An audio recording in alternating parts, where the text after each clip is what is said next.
निर्मला सीतारमण केंद्रीय खजाना मंत्री का सुपर एक्सक्लूसिव इंटरव्यू कुछ ही देर के बजट तो बाद यह पहला इंटरव्यू सुपर एक्सक्लूसिव नेटवर्क 18 के दर्शकों के लिए।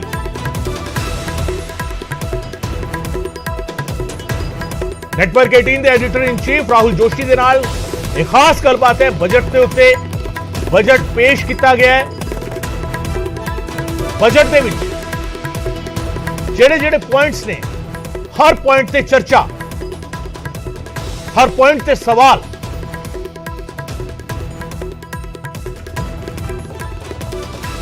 सरकार के दूजे टेन्योर का यह आखिरी बजट है क्योंकि इस तो बाद जिहड़ा बजट पेश होएगा वो वोट ऑन अकाउंट होएगा। उस तो बाद चोणां तो बाद उस बजट को अमली जामा पहनाया जाएगा, पर चोणां तो पहला तो यह आखिरी बजट और इस बजट के जिहड़े पॉइंट्स ने उन्हां सारे पॉइंट्स को लेके सारी चर्चा, बजट का विश्लेषण कुछ ही देर के नेटवर्क 18 के दर्शकों के लिए लाइव इंटरव्यू नेटवर्क 18 के editor in chief Rahul Joshi के नाल केंद्रीय खजाना मंत्री निर्मला सीतारमण।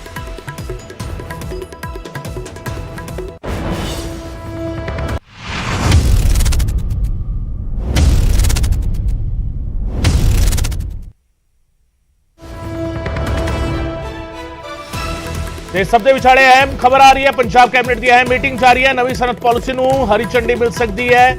बजट इजलास की तरीका का ऐलान हो सकता है और कैबिनेट तो बाद डीसीज और एसएसपीज के नाल मीटिंग करेंगे सीएम। कानून व्यवस्था को लेकर चर्चा की जाएगी। तुहानू दस दईए इस वेले की एक होर बड़ी खबर जी तुहानू दस रहे हैं। पंजाब कैबिनेट की अहम मीटिंग जी जारी है और उस मीटिंग के कई सारे ऐलान हो सकते हैं। नवी सनत पॉलिसी को हरी झंडी मिल सकती है। सब तो वड्डी गल बजट इजलास की तरीका का ऐलान हो सकता है।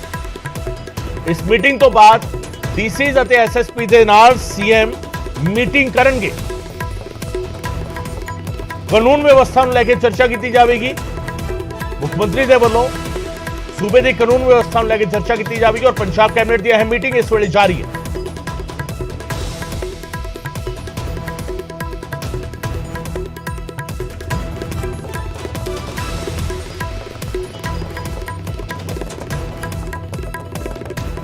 सो कैबिनेट मीटिंग तो बाद डीसीज और एसएसपीज के नाल मीटिंग करने जा रहे हैं पंजाब के मुख्यमंत्री भगवंत मान। सूबे की कानून व्यवस्था से चर्चा की जाएगी और उस तो पहला कैबिनेट की जी अहम मीटिंग जारी है। इस बजट इजलास की तरीका का ऐलान हो सकता है। नवी सनत पॉलिसी को भी मंजूरी मिल सकती है।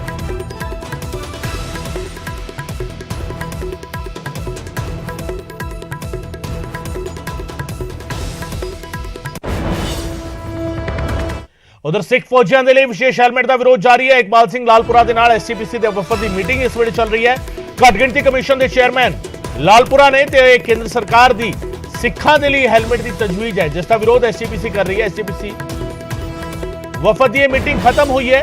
घट गिणती कमीशन के चेयरमैन इकबाल सिंह लालपुरा उन्होंने नाल मीटिंग चल रही थी। एसजीपीसी की मीटिंग खत्म हुई है और मीटिंग करने तो बाद एसजीपीसी के वफद के मैंबर हुण बाहर आके मीडिया के नाल की गलबात करते हैं, की कुछ कहा गया है। इकबाल सिंह लालपुरा के वालों इस मसले के उत्ते इस मसले को लेकर एसजीपीसी लगातार विरोध जिहड़ा है जता रही है। सिख फौजियों के लिए हेलमेट की जी तैयारी की जा रही है केंद्र सरकार के वालों, इसका विरोध जिहड़ा है एसजीपीसी लगातार कर रही है। सिख फौजियों के लिए विशेष हेलमेट का विरोध जिहड़ा जताया जा रहा है उसनूं लैके मीटिंग सी घट गिणती कमीशन के चेयरमैन इकबाल सिंह लालपुरा के नाल एसजीपीसी के वफद की मीटिंग हुण खत्म हो चुकी है और मीडिया को आके की दसते हैं एसजीपीसी के मैंबर, इस पर भी साडी नजर रहेगी।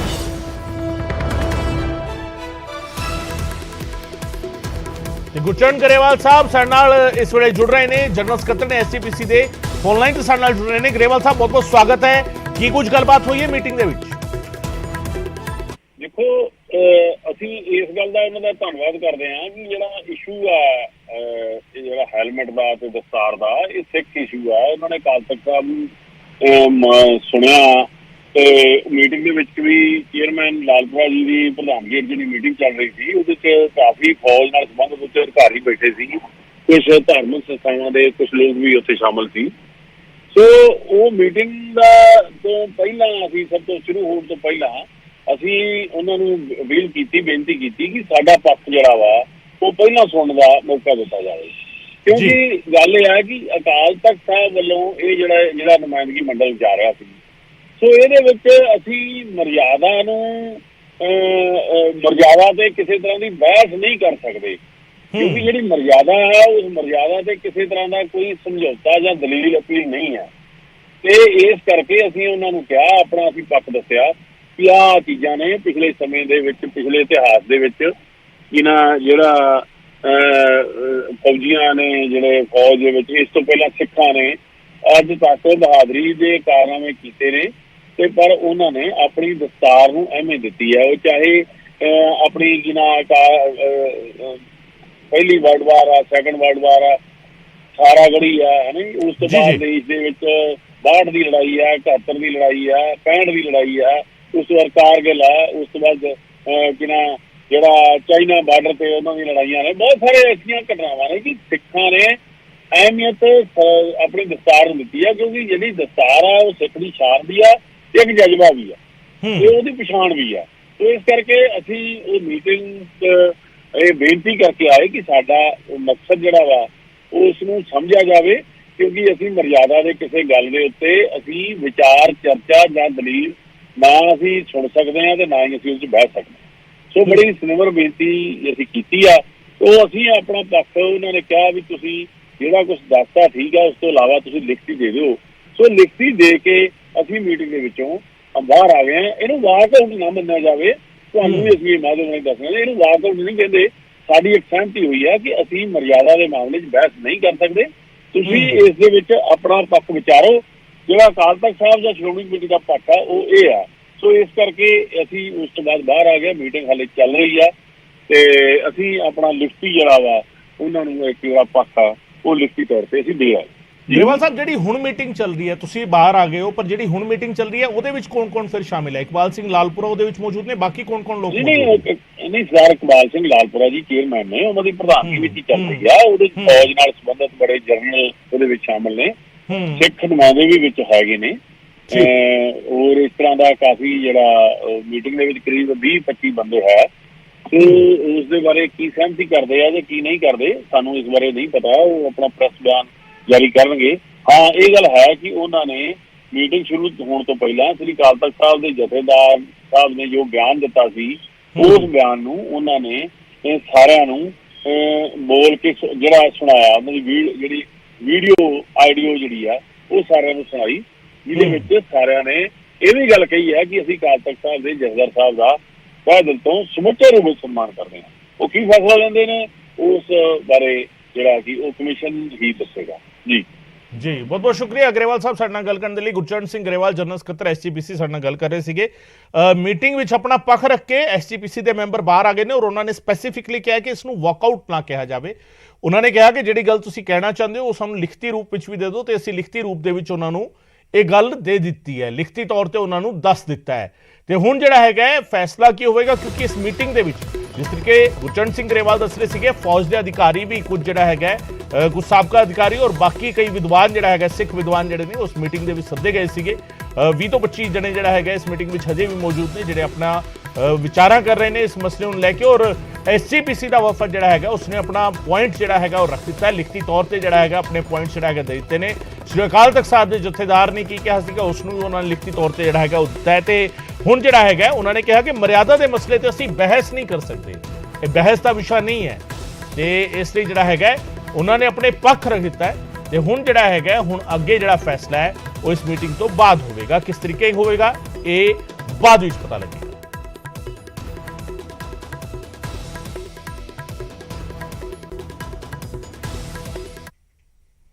ਉਧਰ ਬਲਵਾਨ ਖੋਖਰ ਦੀ ਜ਼ਮਾਨਤ ਅਰਜ਼ੀ ਦਾ ਮਾਮਲਾ ਜਿਹੜਾ ਹੈਗਾ ਸੁਪਰੀਮ ਕੋਰਟ ਪਹੁੰਚਿਆ ਸੀਗਾ, ਪਰ ਸੁਪਰੀਮ ਕੋਰਟ ਨੇ ਇਸ ਤੋਂ ਸੁਣਵਾਈ ਤੋਂ ਇਨਕਾਰ ਕਰ ਦਿੱਤਾ ਹੈ। 1984 ਦੇ ਸਿੱਖ ਕਤਲੇਆਮ ਦਾ ਦੋਸ਼ੀ ਹੈ ਬਲਵਾਨ ਖੋਖਰ।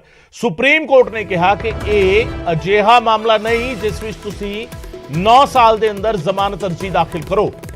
ਬਲਵਾਨ ਖੋਖਰ ਜੇਲ੍ਹ ਦੇ ਵਿੱਚ ਉਮਰ ਕੈਦ ਦੀ ਸਜ਼ਾ ਭੁਗਤ ਰਿਹਾ ਹੈ। ਸੁਪਰੀਮ ਕੋਰਟ ਨੇ ਜ਼ਮਾਨਤ ਅਰਜ਼ੀ ਤੇ ਸੁਣਵਾਈ ਤੋਂ ਇਨਕਾਰ ਕਰ ਦਿੱਤਾ। 84 ਦੇ ਦੋਸ਼ੀ ਦੀ ਅਰਜ਼ੀ ਤੇ ਸੁਣਵਾਈ ਨਹੀਂ ਕੀਤੀ। 1984 ਸਿੱਖ ਕਤਲੇਆਮ ਦਾ ਦੋਸ਼ੀ ਹੈ ਬਲਵਾਨ ਖੋਖਰ, ਜੇਲ੍ਹ ਦੇ ਵਿੱਚ ਸਜ਼ਾ ਵੀ ਭੁਗਤ ਰਿਹਾ ਉਮਰ ਕੈਦ ਦੀ। ਤੇ ਹੁਣ ਜਿਹੜਾ ਹੈਗਾ ਉਸ ਦੀ ਜ਼ਮਾਨਤ ਅਰਜ਼ੀ ਤੇ ਸੁਣਵਾਈ ਤੋਂ सुप्रीम कोर्ट ने इनकार कर दिता है। 84 ਦੇ ਦੋਸ਼ੀ ਦੀ ਅਰਜ਼ੀ ਤੇ ਸੁਣਵਾਈ ਕਰਨ ਤੋਂ ਇਨਕਾਰ ਕਰ ਦਿੱਤਾ ਹੈ ਸੁਪਰੀਮ ਕੋਰਟ ਨੇ। ਬਲਵਾਨ ਖੋਖਰ ਦੀ ਅਰਜ਼ੀ ਤੇ ਸੁਣਵਾਈ ਹੋਣੀ ਸੀ ਪਰ ਸੁਪਰੀਮ ਕੋਰਟ ਨੇ ਇਸ ਤੋਂ ਇਨਕਾਰ ਕਰ ਦਿੱਤਾ।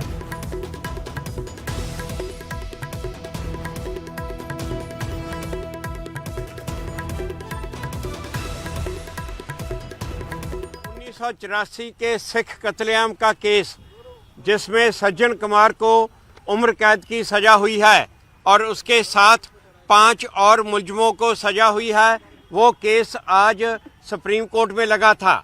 जो सज्जन कुमार के साथ एक और मुलजम है जो साबका काउंसलर बलवन खोखर, उसने अपनी बेल के लिए ये आज एप्लीकेशन फाइल की थी। सुप्रीम कोर्ट में आज वो सुनवाई के लिए आई। बलवन खोखर ने सुप्रीम कोर्ट को ये कहा कि उसको 9 साल हो गए हैं जेल में और उसकी 50% डिसेबिलिटी है और इसलिए उसको जमानत पे छोड़ा जाए और उसकी जो ये सज़ा है जो सेंटेंस उसकी सस्पेंड की जाए। सुप्रीम कोर्ट ने आज उसकी एप्लीकेशन डिसमिस की है। उसके बाद सज्जन कुमार के वकील ने कहा कि इस अपील को जल्दी हियरिंग पे लगाया जाए। तो आज सुप्रीम कोर्ट ने उस पर भी कोई ऑर्डर नहीं किया, क्योंकि पिछले बार वेकेशन में जो अपील हेयरिंग पे लगी थी तो सज्जन कुमार के वकील ने लेटर सर्कुलेट करके इसको एडजमेंट के लिए कहा था। और आज कोर्ट ने ये दुष्यंत दवे जी ने आर्गू किया कि इस सज्जन कुमार की कॉन्स्टिट्यूंसी में 825 सिखों को बड़ी बुरी तरह से उनका कत्ल किया गया, उनको स्लॉटर किया गया। और ये ऐसा केस है जिसमें जीरो टॉलरेंस होनी चाहिए इस तरह के केसेस में, और इनको बिल्कुल कोई लिबर्टी नहीं देनी चाहिए। सो इस पूरे मामले में लेके जो सुप्रीम कोर्ट ਦੇ ਵਿੱਚ ਗਏ ਨੇ, ਸੁਪਰੀਮ ਕੋਰਟ ਨੇ ਇਸ ਮਾਮਲੇ ਤੇ ਕਿਹਾ ਕਿ ਇਸ ਪੂਰੇ ਮਾਮਲੇ ਵਿੱਚ ਜਿਹੜਾ ਹੈਗਾ ਇਹ ਕੋਈ ਅਜਿਹਾ ਕੇਸ ਨਹੀਂ ਜਿਸ ਦੇ ਵਿੱਚ 9 ਸਾਲ ਬਾਅਦ ਜਿਹੜਾ ਹੈਗਾ ਜਿਸ ਤਰੀਕੇ ਇਹ ਅਰਜ਼ੀ ਲਾਈ ਗਈ ਹੈ ਜ਼ਮਾਨਤ ਦੀ ਅਰਜ਼ੀ, ਇਸ ਨੂੰ ਸਵੀਕਾਰ ਨਹੀਂ ਕੀਤਾ ਜਾ ਸਕਦਾ। ਜ਼ਮਾਨਤ ਅਰਜ਼ੀ ਤੇ ਸੁਣਵਾਈ ਤੋਂ ਸੁਪਰੀਮ ਕੋਰਟ ਨੇ ਇਨਕਾਰ ਕਰ ਦਿੱਤਾ। ਬਲਵਾਨ ਖੋਖਰ ਦੀ ਇਹ ਜ਼ਮਾਨਤ ਅਰਜ਼ੀ ਸੀ ਜਿਹੜਾ 84 ਦੇ ਕਤਲੇਆਮ ਦਾ ਦੋਸ਼ੀ ਹੈ।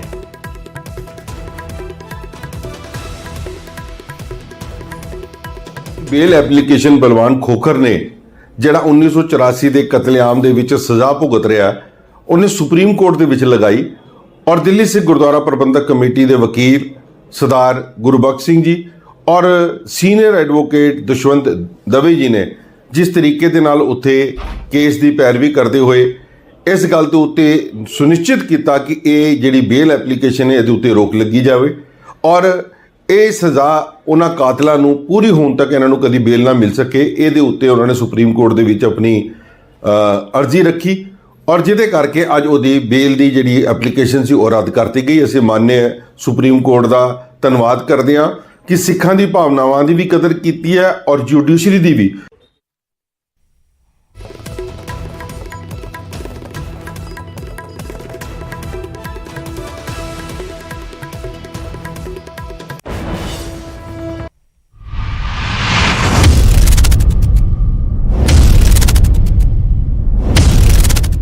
इस न्यूज़ हेडलाइंस के प्रायोजक कनाडा दे पीआर ਲਈ ਅਪਲਾਈ ਕਰੋ ਬਿਨਾ ਆਇਲਸ ਦੇ high success rate government approved the Yellow Leaf.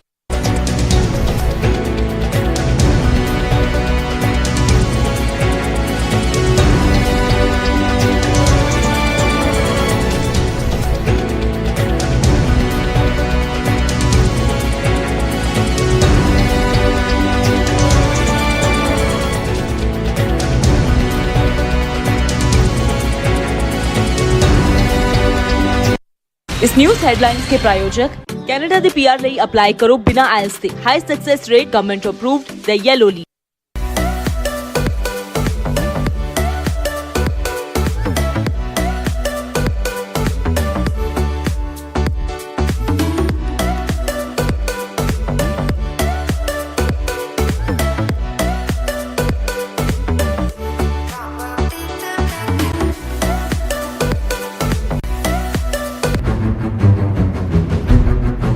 चैन ते करीब 1.5 लाख रुपए लुट लए सी ते ਜਾਂਦੇ ਜਾਂਦੇ ਇੱਕ ਟਰੱਕ ਵੀ ਨਾਲ ਲੈ ਗਏ ਸੀ। ਧਰਨੇ ਦੀ ਆੜ ਵਿੱਚ ਹੀ ਕੁਛ ਨਾਲ ਹੋਰ ਵੀ ਸਾਥੀ ਲੈ ਕੇ ਉਹਦੀ ਕਾਫੀ ਕੁੱਟਮਾਰ ਕੀਤੀ। ਉਹ ਤੋਂ ਜਿਹੜਾ ਸੀ ਇੱਕ ਐਪਲ ਦੀ ਘੜੀ ਸੀ, ਗਲ ਵਿੱਚ ਸੋਨੇ ਦੀ ਚੈਨ ਤੇ 1,45,000 ਦੇ ਕਰੀਬ ਜਿਹੜਾ ਰੁਪਿਆ ਸੀ ਉਹ ਖੋਲਿਆ ਸੀਗਾ। ਵਾਰਦਾਤ ਦੌਰਾਨ ਇੱਕ ਸੀਸੀਟੀਵੀ ਫੁਟੇਜ ਸਾਹਮਣੇ ਆਈ ਸੀ, ਜਿਸ ਦੇ ਆਧਾਰ ਤੇ ਪੁਲਿਸ ਨੇ ਮਾਮਲਾ ਦਰਜ ਕੀਤਾ ਸੀ ਤੇ ਹੁਣ ਕਾਰਵਾਈ ਕਰਦਿਆਂ 2 ਵਿਅਕਤੀਆਂ ਨੂੰ ਗ੍ਰਿਫਤਾਰ ਕੀਤਾ ਹੈ, ਜਦਕਿ ਇਹਨਾਂ ਦੇ ਸਾਥੀ ਹਾਲੇ ਵੀ ਫਰਾਰ ਚੱਲ ਰਹੇ ਨੇ। ਮਿਤੀ 1/2/2023 ਨੂੰ ਗੁਰਮੀਤ ਸਿੰਘ ਉਰਫ ਮੀਤ ਅਤੇ ਪਰਮਜੀਤ ਸਿੰਘ ਉਰਫ ਪੰਮੂ, ਇਹਨਾਂ ਦੋਨਾਂ ਨੂੰ ਵੀ ਆਪਾਂ ਦੀ ਅਰੈਸਟ ਪਾ ਲਈ ਇਸ ਮੁਕੱਦਮੇ ਵਿੱਚ। गिरफ्तार किए गए व्यक्तियों खिलाफ पुलिस नूं सीमेंट फैक्ट्री ते रोपड़ थर्मल प्लांट के ट्रांसपोर्टरां तो गुंडा टैक्स वसूलन दी शिकायतां भी मिलियां ने, जिस ते पुलिस वालों जांच की गल कही गई है। पंजाबा दी धरती ते पानियां दे लई जंग शुरू हो गई है ते नहरी पानी प्राप्ति संघर्ष कमेटी ने महापंचायत बुलाउण दा ऐलान कर दिता। संघर्ष कमेटी के आगुआं वालों संगरूर ते मलेरकोटला च 63 पिंडां दे लोकां नूं नहरी पानी लई जागरूक कीता गया है। कमेटी मुताबक संगरूर ते मलेरकोटला दा इलाका नहरी पानी नूं तरस रहा है ते किसानां ने पानी ना मिलण ते वड्डे संघर्ष दा ऐलान कीता है। साडे तो रुपेरिया ला बांझा करता, साडे कोल पानी ही नहीं हैगा। साडे कोल अज 2.5 दरिया ने, पहला 5 दरिया ते 2.5 दरियावां दा मालक पानी कन्नियों बांझा है। कमेटी आगुआं मुताबक नहरी पानी के मसले नूं लैके 25 फरवरी वाले दिन पंजाब च महापंचायत सद्दी जाएगी, जिस च SKM के आगुआं सने पंजाब भर के किसानां नूं सद्दा दिता जाएगा। असीं 25 फरवरी नूं महापंचायत करांगे, किसान संयुक्त मोर्चे दे उहदे विच आगुआं नूं बुलावांगे, उहदे असीं अगला ऐलान करांगे। पंजाब च वड्डा इलाका नहरी पानी नाल सिंचाई करदा सी, पर एक सच ये भी है कि कई थाई किसानां ने नहरी पानी दीयां खालां नूं वाह वट के जमीनां च मिला लिया ते नहरी पानी लैण तो इनकार कर दिता है। हालांकि हुण दिनों दिन थल्ले जांदे पानी करके किसान मुड़ नहरी पानी दी मंग करन लगे ने।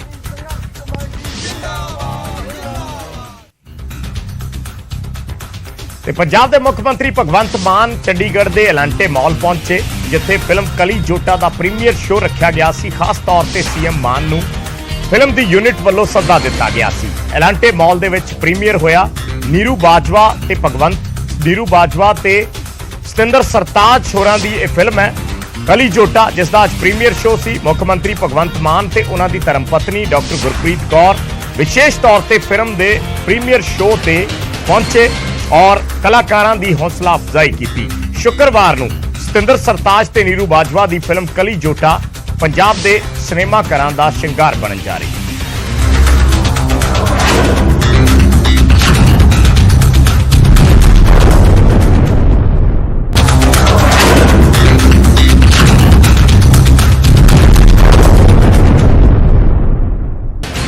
सत श्री अकाल, न्यूज़ 18 पंजाब हरियाणा देख रहे सारे दर्शकों का स्वागत है। फर्क तां पैंदा है लैके मैं विजयपाल बराड़ थोड़े सामने हाजिर हाँ। शुरुआत श्री बराड़ नाल जुड़ी एक खबर तो। श्री बराड़ वो गायक जिन्हां ने किसान अंदोलन वेले किसान एंथम गाई सी और हुण उन्होंने सोशल मीडिया ते लाइव होके अपनी हड बीती जिहड़ी है वो सुनाउण दी कोशिश की है। यानी किस तरीके नाल हैरेसमेंट है या किस तरीके नाल वो निराश ने, इसका जिक्र किया गया है और इल्जाम सियासी पार्टियां ते भी गंभीर लाए ने।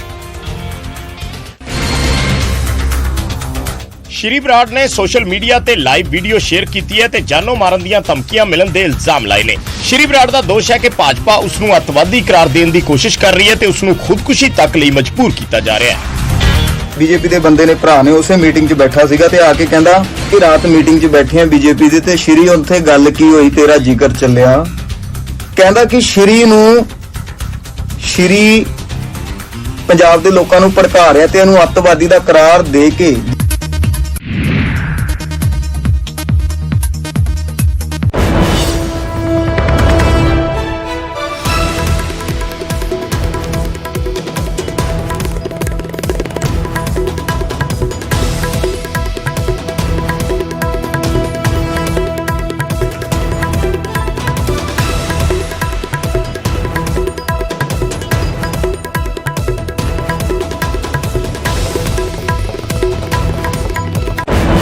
हेडलाइंस प्रेजेंटेड बाय पेट सफा आयुर्वेदिक चूर्ण। पेट सफा तो हर रोग दफा।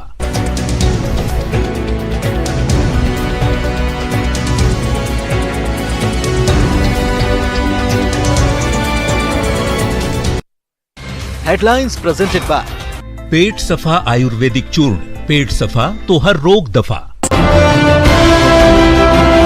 अतवादी का करार दे के इनू सारी उम्र जेलों च ना कटाई।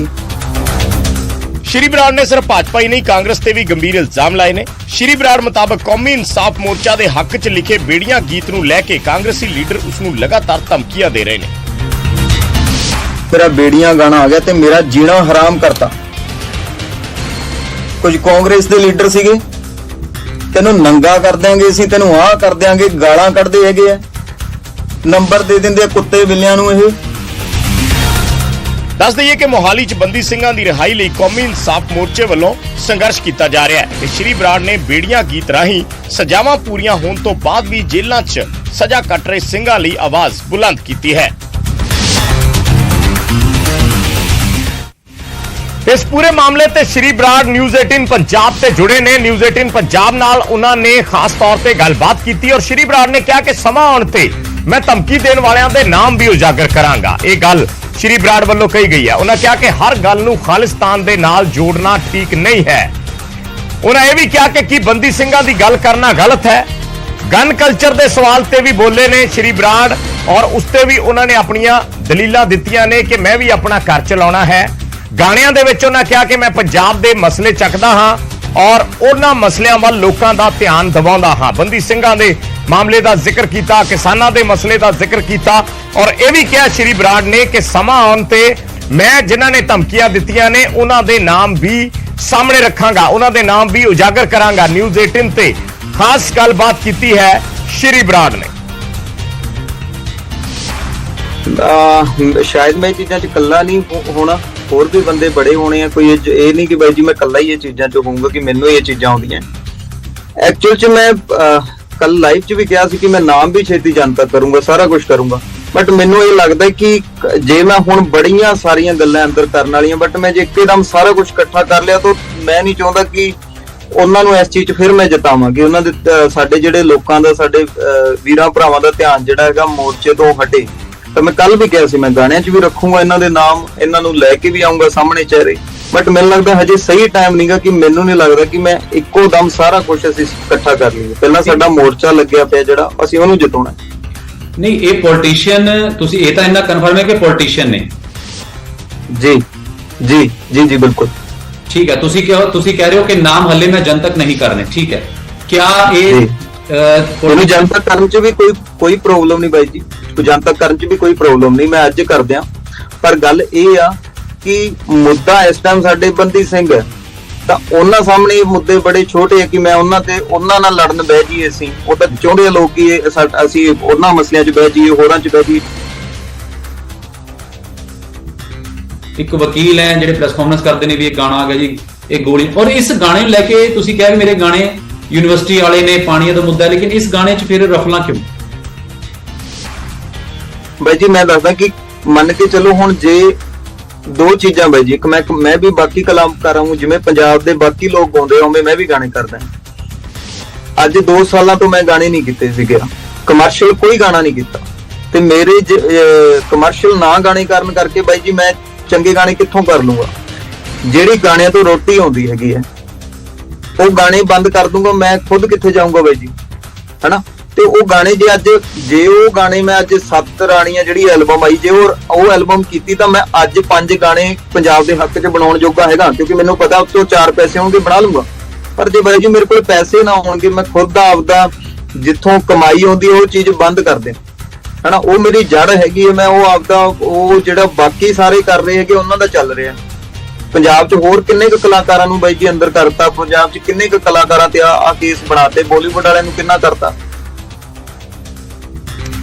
ਤੇ ਅਗਲੀ ਖਬਰ ਦਾ ਰੁਖ ਕਰਦੇ ਹਾਂ। ਅੰਮ੍ਰਿਤਸਰ ਦੇ ਵਿੱਚ ਵਾਰਿਸ ਪੰਜਾਬ ਜਥੇਬੰਦੀ ਦੇ ਮੁਖੀ ਅੰਮ੍ਰਿਤਪਾਲ ਦੇ ਖਿਲਾਫ ਹਿੰਦੂ ਭਾਈਚਾਰੇ ਵੱਲੋਂ ਸ਼ਿਕਾਇਤ ਦਿੱਤੀ ਗਈ ਹੈ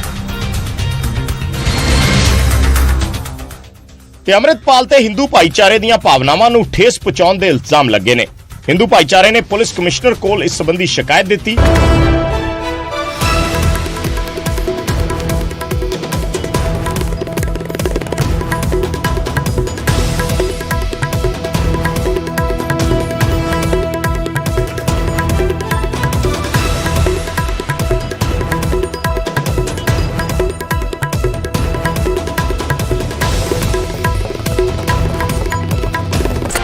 News18 Network ਖਿਲਾਫ ਪਰਚਾ ਦਰਜ ਕਰਨ ਦੀ ਮੰਗ ਕੀਤੀ। ਭਾਈ ਅੰਮ੍ਰਿਤਪਾਲ ਨੇ ਸਾਡੇ ਹਿੰਦੂ ਸਮਾਜ ਦੀਆਂ ਭਾਵਨਾਵਾਂ ਨੂੰ ਆਹਤ ਕੀਤਾ ਤੇ ਉਹਨਾਂ ਦੇ ਖਿਲਾਫ ਹੀ ਮੈਂ ਕਮਿਸ਼ਨਰ ਆਫ ਪੁਲਿਸ ਨੂੰ ਇੱਕ ਐਪਲੀਕੇਸ਼ਨ ਦਿੱਤੀ ਹੈ ਕਿ ਸਾਡੀਆਂ ਧਾਰਮਿਕ ਭਾਵਨਾਵਾਂ ਨੂੰ ਆਹਤ ਕਰਨ ਦਾ ਪਰਚਾ ਭਾਈ ਅੰਮ੍ਰਿਤਪਾਲ ਤੇ ਦਿੱਤਾ ਜਾਏ। ਦਰਅਸਲ ਅੰਮ੍ਰਿਤਪਾਲ ਨੇ ਇੱਕ ਸਮਾਗਮ ਦੌਰਾਨ ਕਿਸੇ ਵਿਅਕਤੀ ਬਾਰੇ ਬੋਲਦਿਆਂ ਹਿੰਦੂ ਦੇਵੀ ਦਾ ਹਵਾਲਾ ਦਿੱਤਾ ਸੀ, ਜਿਸ ਦੀ ਕਿ ਵੀਡੀਓ ਸਾਹਮਣੇ ਆਈ ਹੈ। ਜਿੱਥੇ ਗੁਰੂ ਦੀ ਬੇਅਦਬੀ ਕੋ ਕਰ ਰਿਹਾ, ਗੁਰੂ ਦੀ ਨਿੰਦਿਆ ਕਰ ਰਿਹਾ, ਕਿ ਆਪਾਂ ਦੱਸਣ ਤੁਰ ਪਈਏ ਮੇਰੇ ਵਰਗੇ ਬੰਦੇ ਨੂੰ ਜਿਹੜਾ 100 ਮੀਲ ਦੂਰ ਬੈਠਾ ਤੇ ਮੇਰੀਆਂ ਕੋਈ ਮਾਤਾ ਰਾਣੀ ਨੂੰ 15-20 ਬਾਹਾਂ ਤੇ ਹੈ ਨਹੀਂ ਕਿ ਮੈਂ ਇੱਧਰ ਵੀ ਤੁਰਿਆ ਜਾਵਾਂ ਉੱਧਰ ਵੀ ਤੁਰਿਆ ਜਾਵਾਂ, ਸਾਰੇ ਥਾਂ ਮੋਰਚਾ ਸਾਹਮਣੇ ਪੈਣਾ। ਸ਼ਿਕਾਇਤਕਰਤਾ ਵੱਲੋਂ ਵਾਇਰਲ ਵੀਡੀਓ ਵੀ ਪੁਲਿਸ ਨੂੰ ਸੌਂਪੀ ਗਈ ਹੈ। ਹਾਲਾਂਕਿ ਪੁਲਿਸ ਵੱਲੋਂ ਮਾਮਲੇ 'ਚ ਕੀ ਕਾਰਵਾਈ ਕੀਤੀ ਜਾ ਰਹੀ ਹੈ, ਇਸ ਤੇ ਪੁਲਿਸ ਦਾ ਕੋਈ ਵੀ ਬਿਆਨ ਸਾਹਮਣੇ ਨਹੀਂ ਆਇਆ। ਤੇ ਗੈਂਗਸਟਰ ਜੱਗੂ ਭਗਵਾਨਪੁਰੀਆ ਦੇ ਬੱਬਰ ਖਾਲਸਾ ਨਾਲ ਕਨੈਕਸ਼ਨ ਦੀਆਂ ਖਬਰਾਂ ਵੀ ਸਾਹਮਣੇ ਆਈਆਂ। ਜੱਗੂ ਭਗਵਾਨਪੁਰੀਆ ਦਾ ਆਤੰਕੀ ਕਨੈਕਸ਼ਨ ਖੰਗਾਲ ਰਹੀ ਪੰਜਾਬ ਪੁਲਿਸ ਦੇ ਹੱਥ ਵੱਡਾ ਇਨਪੁਟ ਲੱਗਿਆ ਹੈ। ਪੁਲਿਸ ਨੇ ਸ਼ੱਕ ਜਤਾਇਆ ਹੈ ਕਿ ਗੈਂਗਸਟਰ ਜੱਗੂ ਭਗਵਾਨਪੁਰੀਆ ਦੇ ਬੱਬਰ ਖਾਲਸਾ ਨਾਲ ਸੰਬੰਧ ਹੋ ਸਕਦੇ ਨੇ। ਜੱਗੂ ਗੈਂਗਸਟਰ ਲਾਰੈਂਸ ਬਿਸ਼ਨੋਈ ਦਾ ਕਰੀਬੀ ਹੈ ਤੇ ਬਿਸ਼ਨੋਈ ਗੈਂਗ ਦੇ ਲਈ ਹਥਿਆਰ ਤੇ ਡਰੱਗਸ ਦਾ ਇੰਤਜ਼ਾਮ ਕਰਦਾ ਹੈ। ਜੱਗੂ ਫਿਲਹਾਲ ਪੰਜਾਬ ਪੁਲਿਸ ਦੀ ਕਸਟਡੀ 'ਚ ਹੈ ਤੇ ਪੁਲਿਸ ਸੂਤਰਾਂ ਦੇ ਮੁਤਾਬਕ ਹਾਲ ਹੀ 'ਚ ਪੰਜਾਬ ਪੁਲਿਸ ਦੀ ਸਟੇਟ ਸਪੈਸ਼ਲ ਆਪਰੇਸ਼ਨ ਸੈੱਲ ਨੇ 5 ਗੈਂਗਸਟਰ ਦੇ ਖਿਲਾਫ FIR ਦਰਜ ਕੀਤੀ ਹੈ, ਜਿਨ੍ਹਾਂ 'ਚ ਗੈਂਗਸਟਰ ਜੱਗੂ ਭਗਵਾਨਪੁਰੀਆ, ਅੰਮ੍ਰਿਤਪਾਲ ਸਿੰਘ ਅੰਮ੍ਰਿਤਪਾਲ, ਪ੍ਰਗਟ ਸਿੰਘ, ਦਰਮਨਜੋਤ ਸਿੰਘ ਉਰਫ ਦਰਮਨ ਕਾਲੋਂ ਤੇ ਪਰਮਜੀਤ ਸਿੰਘ ਪੰਮਾ ਨਾਮਜ਼ਦ ਨੇ। ਪੁਲਿਸ ਜਾਂਚ 'ਚ ਖੁਲਾਸਾ ਹੋਇਆ ਕਿ 5 ਗੈਂਗਸਟਰ ਕਿਸੇ ਵੱਡੀ ਸਾਜ਼ਿਸ਼ ਨੂੰ ਅੰਜਾਮ ਦੇਣ ਦਾ ਪਲਾਨ ਬਣਾ ਰਹੇ ਸੀ। ਪੂਰੇ ਗੈਂਗ ਨੂੰ ਇੰਗਲੈਂਡ ਤੋਂ ਪੰਮਾ ਲੀਡ ਕਰ ਰਿਹਾ ਹੈ। ਉਧਰ ਜੰਮੂ ਕਸ਼ਮੀਰ ਪੁਲਿਸ ਨੇ ਅੱਤਵਾਦੀਆਂ ਦੇ ਨਵੇਂ ਹਥਿਆਰ ਦਾ ਪਰਦਾਫਾਸ਼ ਕੀਤਾ ਹੈ। ਇਹ ਹਥਿਆਰ ਇੰਨੇ ਸ਼ਾਤਰਾਨਾ ਤਰੀਕੇ ਨਾਲ ਬਣਾਇਆ ਗਿਆ ਕਿ ਕੋਈ ਵੀ ਅੱਤਵਾਦੀਆਂ ਦੇ ਜਾਲ ਦੇ ਵਿੱਚ ਆਸਾਨੀ ਨਾਲ ਫਸ ਸਕਦਾ ਹੈ। ਤੇ ਇਸ ਬੋਤਲ ਨੂੰ ਬਣਾਇਆ ਤਾਂ ਗਿਆ ਸੀ ਸੁਗੰਧ ਫੈਲਾਉਣ ਲਈ, ਪਰ ਇਸਤੇਮਾਲ ਕੀਤਾ ਜਾਣਾ ਸੀ ਦਹਿਸ਼ਤ ਲਈ। ਜੀ ਹਾਂ, ਇਹ ਦਹਿਸ਼ਤ ਫੈਲਾਉਣ ਦਾ ਨਵਾਂ ਤਰੀਕਾ ਹੈ। दरअसल परफ्यूम वाली इस बोतल च IED प्लांट किया गया ते बोतल नू बम बना दिता गया। नरवाल ट्विन ब्लास्ट को सॉल्व करते हुए पुलिस ने जो आतंकियों को गिरफ्तार भी किया और साथ ही एक IED भी बरामद की गई है। ये जो IED है आप देख सकते हैं, ये बिल्कुल एक परफ्यूम की बोतल में रखा गया है। दरअसल 21 जनवरी ਨੂੰ ਨਰਵਾਲ 'ਚ ਹੋਏ 2 ਬੰਬ ਧਮਾਕਿਆਂ ਦੇ ਮਾਮਲੇ 'ਚ ਜੰਮੂ ਕਸ਼ਮੀਰ ਪੁਲਿਸ ਨੇ ਦਹਿਸ਼ਤਗਰਦਾਂ ਨੂੰ ਕਾਬੂ ਕੀਤਾ ਤਾਂ ਉਹਨਾਂ ਕੋਲੋਂ ਪਰਫਿਊਮ ਬੰਬ ਬਰਾਮਦ ਹੋਇਆ। आरिफ नाम के दहशतगर्द को पकड़ा है जो रियासी का रहने वाला है, क्योंकि पहली IED छोटी थी और दूसरी IED उससे कहीं ज्यादा बड़ी थी और इरादा यही था कि दूसरी IED ज्यादा से ज्यादा लोगों का नुकसान करे। इस परफ्यूम बम ਨੂੰ ਆਮ ਪਰਫਿਊਮ ਦੀ ਬੋਤਲ ਦੀ ਤਰ੍ਹਾਂ ਹੀ ਡਿਜ਼ਾਈਨ ਕੀਤਾ ਗਿਆ ਸੀ। ਜੇਕਰ ਕੋਈ ਵੀ ਇਸ ਬੋਤਲ ਨੂੰ ਇਸਤੇਮਾਲ ਕਰਨ ਦੀ ਕੋਸ਼ਿਸ਼ ਕਰਦਾ ਤਾਂ ਇਹ ਬਲਾਸਟ ਹੋ ਸਕਦਾ ਸੀ। ਉਧਰ ਸਾਜ਼ਿਸ਼ ਨੇ ਸੁਰੱਖਿਆ ਏਜੰਸੀਆਂ ਲਈ ਚੁਣੌਤੀ ਨੂੰ ਹੋਰ ਵੱਡਾ ਕਰ ਦਿੱਤਾ ਹੈ। ਇਸ ਨੂੰ ਪਰਫਿਊਮ ਬੰਬ ਕਿਹਾ ਜਾਂਦਾ ਹੈ। ਪਰਫਿਊਮ ਬੰਬ ਵਾਕਿਆ ਹੀ ਆਪਣੇ ਆਪ ਦੇ ਵਿੱਚ ਘਾਤਕ ਹੈ, ਕਿਉਂਕਿ ਕੋਈ ਵੀ ਇਸ ਨੂੰ ਦੇਖ ਕੇ ਅੰਦਾਜ਼ਾ ਨਹੀਂ ਲਾ ਸਕਦਾ। ਲੋਕ ਇਸ ਨੂੰ ਖੁਸ਼ਬੂ ਦੇ ਲਈ ਯੂਜ਼ ਕਰਦੇ ਨੇ, ਪਰ ਜੇ ਇੱਕਦਮ ਇਸ ਨੂੰ ਖੋਲਦੇ ਧਮਾਕਾ ਹੋ ਜਾਵੇ ਔਰ ਕਿਸੇ ਦੀ ਜਾਨ ਚਲੀ ਜਾਵੇ ਤਾਂ ਫਿਰ ਫਰਕ ਜ਼ਰੂਰ ਪੈਂਦਾ ਹੈ। ਅਗਲੀ ਖਬਰ ਔਰ ਜ਼ਿਕਰ ਕਰਦੇ ਹਾਂ ਗਵਰਨਰ ਵਰਸਸ ਗਵਰਨਮੈਂਟ ਦਾ। ਪੰਜਾਬ ਤੇ ਸੂਬਾ ਸਰਕਾਰ ਦੇ ਗਵਰਨਰ ਦੇ ਵਿਚਾਲੇ ਟਕਰਾਅ ਵਾਲੀ ਤਸਵੀਰ ਦਾ ਵਿਸਥਾਰ ਹੁੰਦਾ ਜਾ ਰਿਹਾ ਹੈ ਔਰ ਹਾਲਾਤ ਇਹ ਨੇ ਕਿ ਹੁਣ ਗਵਰਨਰ ਵੱਲੋਂ ਵੀ ਸਰਕਾਰ ਨੂੰ ਸਿੱਧਾ ਚੈਲੰਜ ਕਰ ਦਿੱਤਾ ਗਿਆ ਤੇ ਸਰਹੱਦੀ ਇਲਾਕਿਆਂ ਦੀ ਫੇਰੀ ਤੇ ਨਿਕਲੇ ਗਵਰਨਰ ਵੱਲੋਂ ਦਿੱਤੇ ਬਿਆਨਾਂ ਨੇ ਸਿਆਸੀ ਜੰਗ ਛੇੜ ਦਿੱਤੀ ਹੈ। ਪਰ ਮਾਨ ਸਰਕਾਰ 'ਚ ਮੰਤਰੀ ਅਮਨ ਅਰੋੜਾ ਨੇ ਗਵਰਨਰ ਦੇ ਬਿਆਨਾਂ ਨੂੰ ਸਿਆਸੀ ਕਰਾਰ ਦਿੱਤਾ ਤਾਂ ਪਲਟਵਾਰ ਗਵਰਨਰ ਵੱਲੋਂ ਵੀ ਕੀਤਾ ਗਿਆ, ਉਹ ਵੀ ਚੈਲੰਜ ਕਰਕੇ।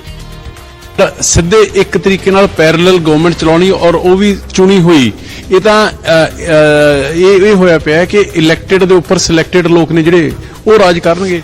आई विल नॉट ब्लेम, मैं लोगों को जागृत करने निकला हूँ। ड्रोन आता है, ड्रोन ड्रॉप करता है, तो यहाँ मिले हुए लोग होंगे ना। ਤੇ ਤਕਰਾਰ ਨਸ਼ੇ ਦੇ ਮੁੱਦੇ ਤੇ ਵੀ ਵਧੀ ਹੋਈ ਹੈ। ਗਵਰਨਰ ਨੇ ਬੀਤੇ ਦਿਨੀ ਪੰਜਾਬ 'ਚ ਕਰਿਆਨੇ ਦੀਆਂ ਦੁਕਾਨਾਂ ਤੋਂ ਵੀ ਨਸ਼ਾ ਮਿਲਣ ਦਾ ਦਾਅਵਾ ਕਰ ਦਿੱਤਾ ਸੀ ਤਾਂ ਅਮਨ ਅਰੋੜਾ ਨੇ ਸਵਾਲ ਖੜੇ ਕੀਤੇ ਤਾਂ ਗਵਰਨਰ ਨੇ ਕਹਿ ਦਿੱਤਾ ਕਿ ਉਹਨਾਂ ਨੇ ਤਾਂ ਪੰਜਾਬ 'ਚ ਨਸ਼ੇ ਦੀ ਸਮੱਸਿਆ ਦਾ ਜ਼ਿਕਰ ਕੀਤਾ ਸੀ। ਤੇ ਨਸ਼ਾ ਕਿੱਥੋਂ ਆ ਰਿਹਾ ਪੰਜਾਬ ਦੇ ਵਿੱਚ? ਜਾਂ ਤਾਂ ਇੰਟਰਨੈਸ਼ਨਲ ਬਾਰਡਰ ਤੋਂ ਆ ਰਿਹਾ ਹੈ, ਉਹਦੀ ਜ਼ਿੰਮੇਵਾਰੀ ਕਿਹਦੀ ਹੈ? ਸੈਂਟਰਲ ਗਵਰਨਮੈਂਟ ਦੀ। ਆਪਦੇ ਸਿਆਸੀ ਲਾਹੇ ਲਈ ਤੁਸੀਂ ਪੰਜਾਬ ਦਾ ਵੀ ਨੁਕਸਾਨ ਕਰ ਰਹੇ ਹੋ, ਤੁਸੀਂ ਡੈਮੋਕ੍ਰੇਸੀ ਨੂੰ ਵੀ ਢਾਹ ਲਾ ਰਹੇ ਹੋ। बॉर्डर से थोड़ा कम हुआ है, परंतु इधर उधर चारों तरफ से कहीं से आ रहा है, तो अपनी नेक्स्ट जनरेशन को बचाना, ये मेरी चिंता, सबसे ज्यादा चिंता है।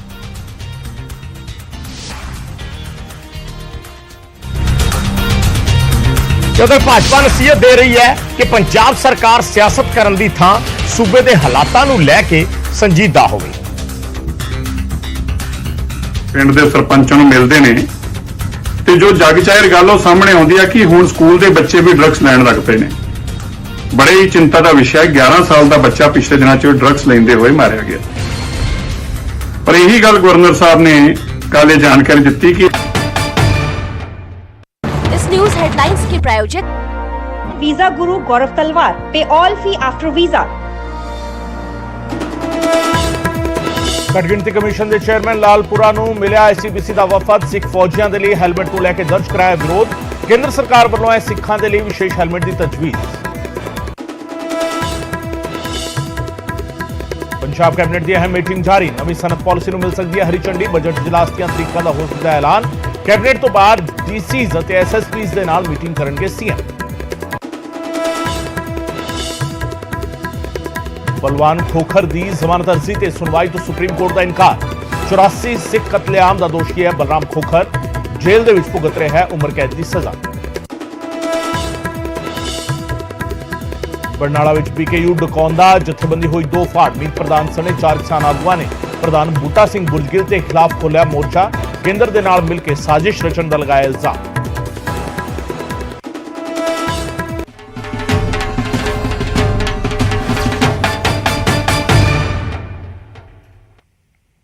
न्यूज़ 18 पंजाब हरियाणा वेख रहे हो तुसीं। मैं हां गगनदीप चौहान ते इस वेले दे बुलेटिन की शुरुआत अहम खबर दे नाल।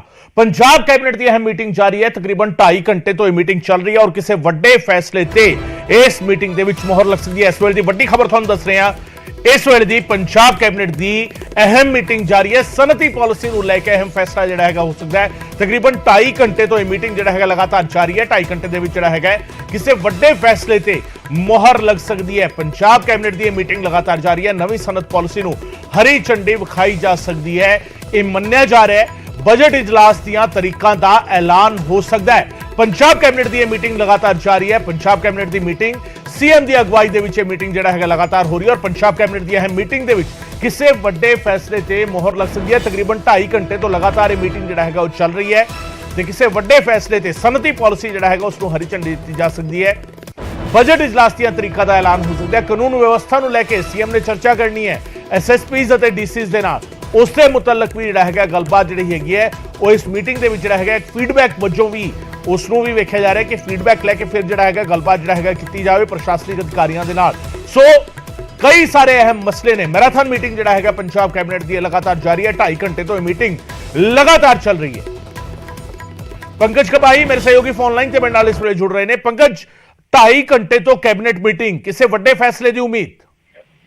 देखो गगन, कैबिनेट मीटिंग दी तो पहला कुछ मंत्रियों के नाल एग्रीकल्चर पॉलिसी नूं लैके मुख मंत्री ने एक मीटिंग जिहड़ी कीती है क्योंकि लुधियाने दे विच 12 तरीक नूं एक सम्मेलन जिहड़ा रखिया जिस दे विच किसानां नूं नाल शामिल किया जाएगा कि किस तरीके की एग्रीकल्चर पॉलिसी होनी चाहिए है, किसानां नूं किस तरीके नाल फायदा हो सकता है।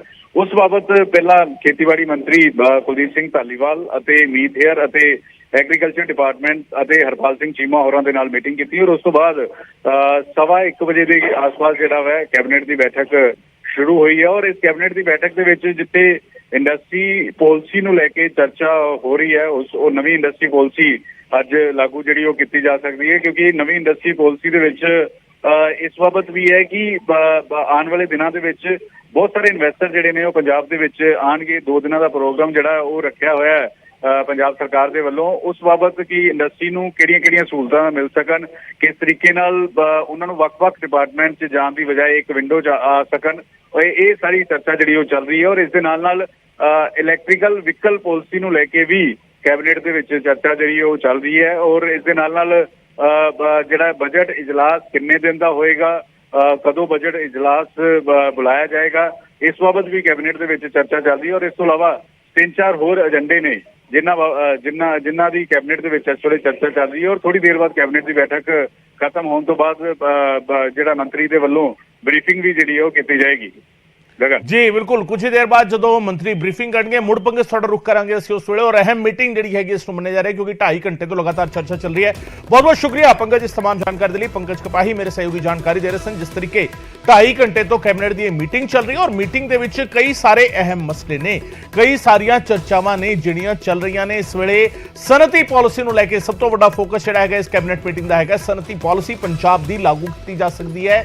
ਇਹ ਤਕਰੀਬਨ ਤੈਅ ਮੰਨਿਆ ਜਾ ਰਿਹਾ ਔਰ ਇਹ ਇਸ ਤੇ ਹੀ ਚਰਚਾ ਜਿਹੜੀ ਹੈਗੀ ਸਭ ਤੋਂ ਵੱਡੀ ਹੈਗੀ ਔਰ ਉਸ ਤੋਂ ਬਾਅਦ ਜਿਹੜਾ ਹੈਗਾ ਬਾਕੀ ਕੈਬਨਿਟ ਦੇ ਜਿਹੜੇ ਬਾਕੀ ਦੇ ਮਸਲੇ ਸੀਗੇ ਉਹਨਾਂ ਤੇ ਵੀ ਚਰਚਾ ਜਿਹੜਾ ਹੈਗਾ ਉਹ ਚੱਲ ਰਹੀ ਹੈ। 2.5 ਘੰਟੇ ਤੋਂ ਇਹ ਮੈਰਾਥਨ ਮੀਟਿੰਗ ਜਿਹੜੀ ਹੈਗੀ ਪੰਜਾਬ ਕੈਬਨਿਟ ਦੀ ਮੀਟਿੰਗ ਲਗਾਤਾਰ ਜਾਰੀ ਹੈ। ਕਿਸੇ ਵੱਡੇ ਫੈਸਲੇ ਤੇ ਇਸ ਮੀਟਿੰਗ ਦੇ ਵਿੱਚ ਮੋਹਰ ਲੱਗ ਸਕਦੀ ਹੈ ਇਹ ਮੰਨਿਆ ਜਾ ਰਿਹਾ ਹੈ। ਤਕਰੀਬਨ 2.5 ਘੰਟੇ ਤੋਂ ਇਹ ਮੀਟਿੰਗ ਲਗਾਤਾਰ ਸੀਐਮ ਦੀ ਅਗਵਾਈ ਦੇ ਵਿੱਚ ਕੀਤੀ ਜਾ ਰਹੀ ਹੈ ਪੰਜਾਬ ਕੈਬਨਿਟ ਦੇ ਵੱਲੋਂ।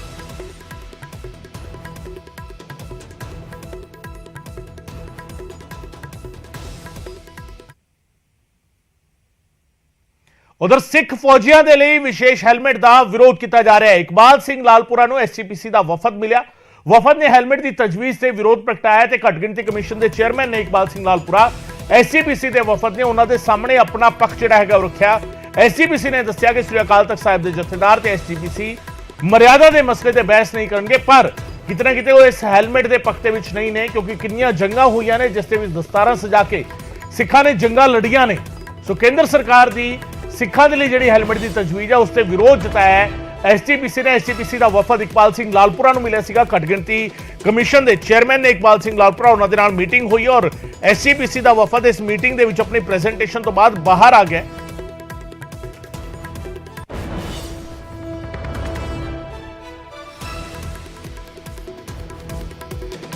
कुछ ही देर दे विच निर्मला सीतारमन का सुपर एक्सक्लूसिव इंटरव्यू कुछ ही देर दे विच तुहाडे सामने आने वाला है। खजाना मंत्री का interview super exclusive live interview network 18 they editor in chief Rahul Joshi के नाल इंटरव्यू एक खास गलबात कुछ ही देर दे शुरू होने वाली है। लाइव गलबात है यह बजट पेश होने तो बाद पहला एक्सक्लूसिव सुपर एक्सक्लूसिव इंटरव्यू जिस दे सारे वो सवाल होंगे जिसका जवाब तुसी जानना चाहते हो कि देश की खजाना मंत्री तो जिहड़े सवाल का जवाब तुसी जानना चाहते हो सवाल जिहड़ा है चुके जाएंगे। बजट का जिहड़ा है एनालिसिस किया जाएगा पॉइंट बाय पॉइंट एक एक पॉइंट का जिहड़ा है एनालिसिस किया जाएगा और ये सारे सवाल बेशक वो निवेशकों के नाल जुड़े हुए सवाल ने बेशक वो गाहकों के नाल जुड़े हुए सवाल ने या टैक्स पेयर से नाल जुड़े हुए सवाल ने हर सवाल का जवाब इस बजट के नाल जुड़े हर सवाल का जवाब अज असी समझने की कोशिश करांगे जानने की कोशिश करांगे। न्यूज़ 18 नेटवर्क 18 के editor in chief Rahul Joshi दे नाल राहुल जोशी सवाल करेंगे केंद्रीय खजाना मंत्री निर्मला सीतारमन और कुछ ही देर दे विच इस सुपर एक्सक्लूसिव इंटरव्यू एक खास गलबात कुछ ही देर दे विच तुहाडी स्क्रीन ते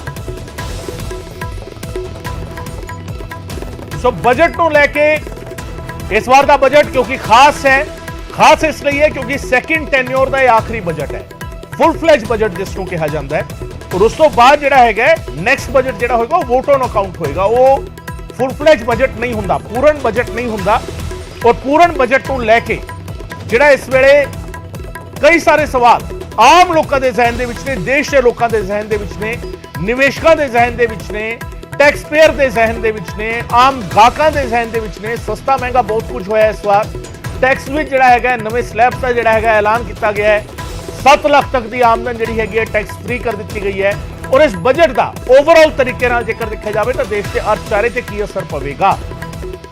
जिहड़ा 5 ट्रिलियन इकोनॉमी बनाने का एक प्लान है $5 ट्रिलियन की इकोनॉमी बनाने का जिहड़ा प्लान है केंद्र सरकार का कि उस दे विच किन्ने कदम अगे तक ये बजट लेके जाता है किस तरीके लेके जाता है सारे सवाल जिहड़ा है इन्हां दे जवाब लभण की कोशिश की जाएगी। केंद्रीय खजाना मंत्री निर्मला सीतारमन के नाल इस सुपर एक्सक्लूसिव इंटरव्यू नेटवर्क 18 के editor in chief Rahul Joshi के नाल खास गलबात कुछ ही देर के थोड़ी टीवी स्क्रीन पर होगी और निर्मला सीतारमन जिन्होंने बजट पेश किया इस बार ਦੇਸ਼ ਦੇ ਖਜ਼ਾਨਾ ਮੰਤਰੀ ਉਹਨਾਂ ਨੇ ਇਸ ਬਜਟ ਦੇ ਵਿੱਚ ਜਿਹੜੇ ਪੁਆਇੰਟ ਰੱਖੇ ਨੇ ਉਹਨਾਂ ਹਰੇਕ ਪੁਆਇੰਟ ਤੇ ਜਿਹੜਾ ਹੈਗਾ ਚਰਚਾ ਹੋਵੇਗੀ, ਹਰੇਕ ਪੁਆਇੰਟ ਤੇ ਸਵਾਲ ਹੋਣਗੇ। ਬਜਟ ਤੋਂ ਬਾਅਦ ਖਜ਼ਾਨਾ ਮੰਤਰੀ ਦਾ ਇਹ ਕੇਂਦਰੀ ਖਜ਼ਾਨਾ ਮੰਤਰੀ ਦਾ ਪਹਿਲਾ ਇੰਟਰਵਿਊ ਹੈ, एक्सक्लूसिव है, सुपर एक्सक्लूसिव इंटरव्यू है और सीधा इसका प्रसारण जिहड़ा है लाइव जिहड़ा है इंटरव्यू कुछ ही देर दे विच शुरू होने वाला है। अस तुहानूं दिखावांगे ये इंटरव्यू नेटवर्क 18 के दर्शकों के लिए सुपर एक्सक्लूसिव इंटरव्यू केंद्रीय खजाना मंत्री का और बजट के हर पॉइंट से इस दे विच चर्चा।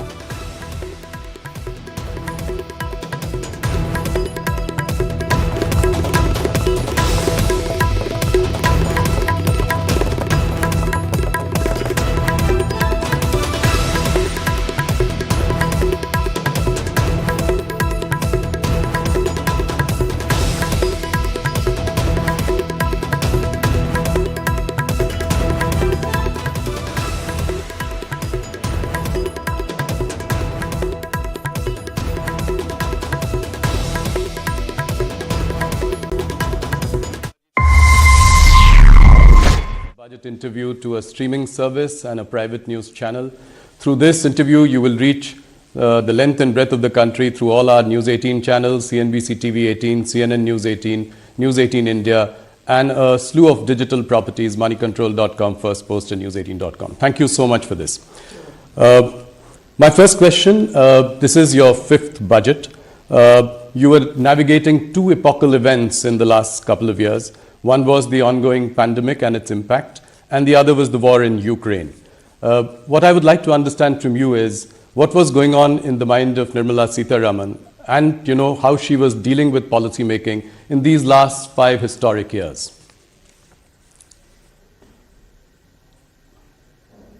Starting with a very difficult question, because difficult not for any other reason but to capture the experiences, the as I say anubhav, going through that, and also to look back at it now when you're probably slightly out of it is very difficult to describe in, let's say, a short brief answer. I can understand. But yet if you have to really capture it, I had no precedent before me to handle such a situation. There were no given templates. There were no examples to follow. And there were no theories which would have worked in such context. So essentially we were going by continuous conversation with all kinds of stakeholders. Those who have directly some thing to say about the industry and its suffering, MSME and its suffering, or even those who are observing it with a more discerning eye. So we had to engage in conversation continuously with all people, take their view, weigh it for ourselves to see which one is all right, which is more suitable for us and which is not. Yes. And also take courage in saying it may not work out for us in one particular way, because eventually somewhere all this has got to be answerable. And therefore I think I would immensely recall the ways in which Honorable PM led the conversation with us. He would never tire himself from meeting us. He would never say not today. So with all necessary precautions taken for COVID, following the protocol, we would still meet and talk about things. But eventually, whatever has been at that time decided and put out as schemes, one thing which was not so much relevant for dealing with the pandemic itself, but yet had to be done, was not to let go the opportunity to continue the reform process. So that was carried on. But we may do so many things. We may have a stable leadership, clear-headed leadership which stands by us and gives us the guidance under the Prime Minister. And we may come up with the proposals and also launch some specific schemes at that time to benefit, to give relief and so on. eventually it is the way in which the people of India have absorbed it all. Absorbed it and found best ways to go around it with this kind of a succor which is coming from the government, or some hand holding which is coming from the government. May not be adequate, but so the credit goes to the people of India for having so been in clued position with the government's every decision making, and kept pace with it all. And that is why today we are where we are. Entirely the way in which people of India have absorbed whatever has been done from the government side and put it to effect in the ground. No, you make a very important point. I think you never gave up on reforms in the last so many years. Despite come what may, pandemic, war in Ukraine, and that I must concede. I clearly remember that many experts and economists at that time panned the government, panned India, that we were not doing enough for stimulus in the COVID period. And I remember they cited examples of Western economies, European economies, saying that we should at least give 10 to 20% of GDP. That's the bare minimum we should do. Now, in hindsight, do you think that it was good to ignore that advice and be tight-fisted, and that is showing up today? Yes, that is why in answering earlier your question, we had to do our homework for every such input which came in at that time. Why? We could have always said, no, this is what appeals to us, and we would have gone ahead. No, but we had to consider every such advice which came in, and also go through the depths of what it would mean, how will it be executed, whether it can really bear the results, and so on. Only because whether we choose one way or not, we should know why we have not chosen a particular way and be able to justify saying, our understanding was this, and that's why we didn't take it. Today I have the advantage of looking back at it and say, good that I didn't take it, because the results would have been very different. Right. But the fact remains that we went through every one of the suggestions with equal open-mindedness and rigor. So, Nirmala ji, if I look at this budget, coming to this budget, the central theme, and you've elaborated, you've articulated it in your speech subsequently as well, but I would still like to ask this question, that there is a big push to capital expenditure on one hand. On the other, you've also given a lot of money into the hands of the middle class and the rich, so that there is a consumption boom. All this while keeping the fiscal discipline in place, as you had promised. 5.9%, so that's giving some comfort to everyone. What I want to understand is, what are the few outcomes, big outcomes that you're looking at from this budget? If well executed, if the states and the center work together, I expect tourism to really see a sea change. Flow of people coming in both from one other states and also from abroad. It should actually be a good way of keeping the economy active. If that is going to be this year and also medium term, I also see the momentum that PM Vikas scheme is going to come up with. Because what it does, at least from the way in which I have done this work on understanding that scheme and to see how best it can be tailored, it touches that segment which is sort of self-employed, which has skills, which may be traditional skills, but which are very productively used, and that itself has a huge market, niche market of its own. If by launching PM Vikas, we will be able to touch upon a large section, not confined to any particular few castes which go by the description Vishwakarma, but we are including everybody who uses his hand with some tools, produces things. That's a huge layer which doesn't get covered under A scheme or B scheme or C scheme. Now we are touching them. We are actually giving that material difference of receiving better attention, better raw material, better marketing, better professionalized way of aggregation and so on, with better fair rated credit from bank and so on. I think that layer which has remained unseen, untouched till now, but very recognized because of the quality of products that they produce, will now make a big difference to us. Equally, the push on green is not going to be any less. In every sector, there's been provisions made in the budget for them to do the transition from depending on fossil fuel to a renewable energy source based fuel.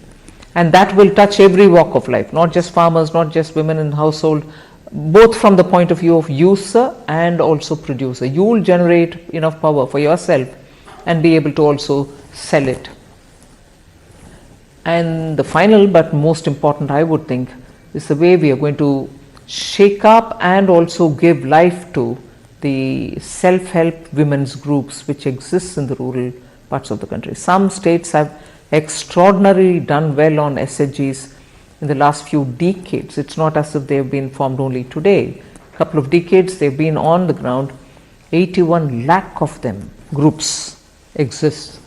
And it is they who we are now trying to aggregate, bring them together like clusters, see what they want to do in terms of production or services. For instance, I just bring in a very private sector example. Lijjat, the papad, after all was a women's somewhat self-help group. Look at the kind of product, the quality, the branding, the perception about what is Lijjat can always be superior in quality. There's never a compromise on it, and people seek it, even though from the general papad pricing it is slightly higher in price, but still people prefer it. So like that, SHGs, and I don't want just to end with the papad making, it should be everything else also. So depending on the skill sets available, the raw material available, we want to make sure that SHGs do come in to benefit from government policy and also through digital marketing, run professionally as well. That's interesting. Your budget was very well received by the markets. In fact, while you were speaking, the markets were really going up. But the rout in the Adani stocks somewhat spoiled the party. There is a general nervousness in the market. How does your government see this? I look at the budget for having covered all the sections of the society. We've tried, and it has been a detailing that which has consumed a lot of time in preparation of this budget. The details is what has brought the difference in touching so many different sectors and segments of our society. We've got something on offer for each one of them. So therefore, if it's being received very well, I'm very glad. But of course, that motivates me to be able to now take it upon myself to better implement it down to the last person who's aimed at. So I would think the impact of the budget, the immediate impact of the budget on the market, and subsequent to, let's say, for whatever reason it trailed back, I think in the next few days the budget's impact will still continue to hold the markets high. The opposition is taking aim at your government, saying that the banking and insurance companies have large exposure in Adani stocks. And the investors and the broader market is looking to you for some direction on this issue. Is our banking and insurance system resilient to take this shock? I want to recall the words, coming from the horse's mouth has greater credibility. Both SBI and LIC have issued detailed statements. And I know the chairperson or the CMD has himself come out and explained how they are not overexposed or whatever they said. Yes. And also said, look, we are sitting over profits for the exposure that we have, which is well within the limit. That's what I understand they have said, and I've again read it through the media. They have very clearly said that their exposure is very well within the permitted limits, and that they are, even now with the valuation falling as well, they are still sitting over profit.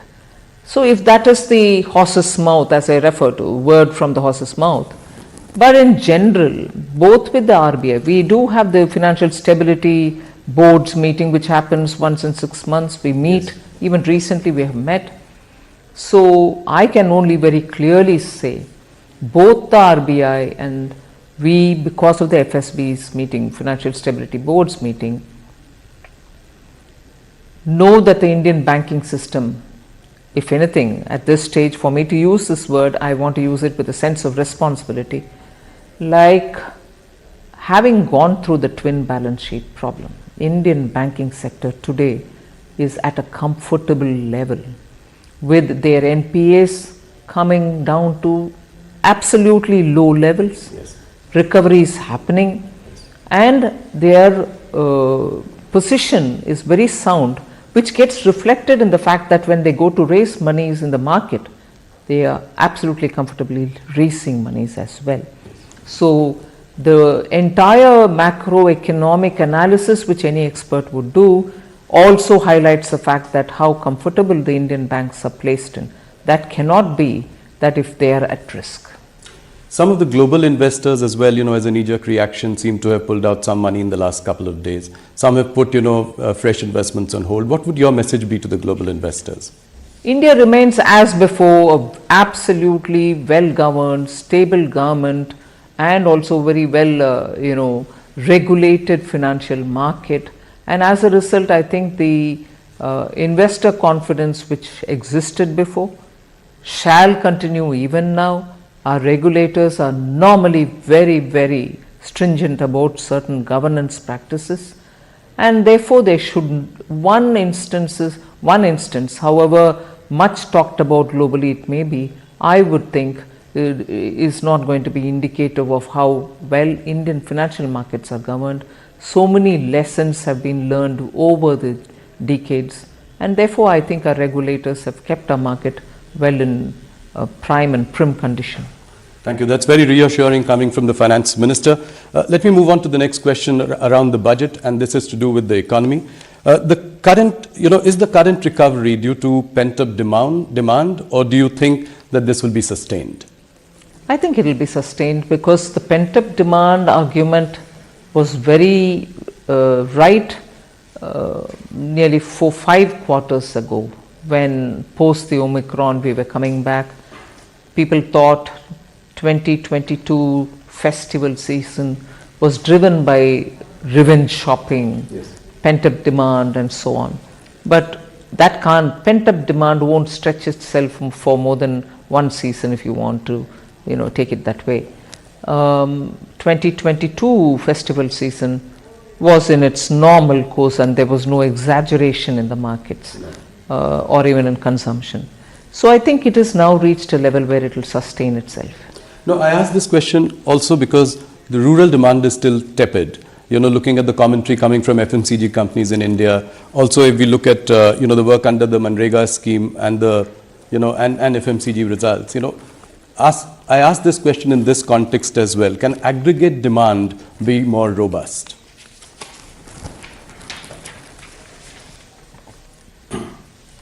I'm sure you observe the Indian economy as well, in all its great detail.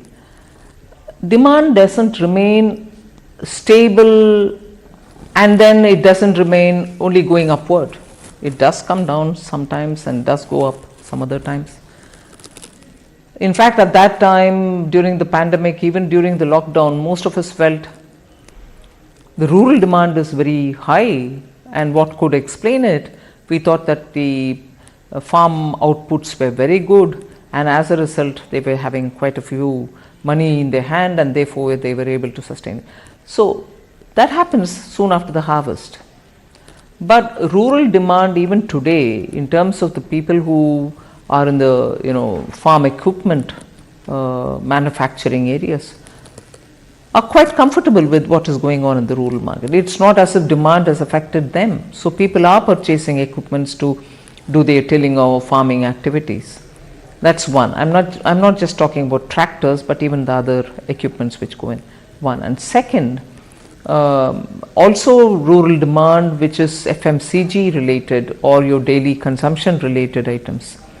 Your GST revenues, whilst I don't want to say that revenue GST going up is purely on rural, it may be urban and rural, but it means that it cannot be maintaining a sustained level if one of the segments, rural or urban, really fall down drastically.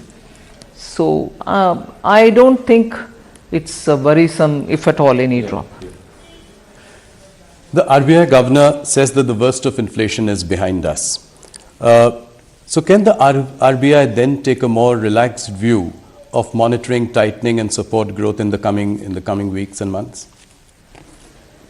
Well, I realize that if I do comment, it will look as if I'm guiding the RBI or anything like that. No, broadly speaking. But I suppose, yes, the way in which inflation has come down, both by RBI's action and by the government's action, and the government's action has been steady and at it for some time. So I expect, since the fall in the inflation, it doesn't seem to be just a momentary or a 1 month affair. It should sustain itself in the process of coming down, and therefore they should, and you're right, therefore there shouldn't be that much pressure on the central bank to keep the pace of increasing the rates. But the MPC will take a call. Of course. Any concern that you feel is there because of the twin deficit problems?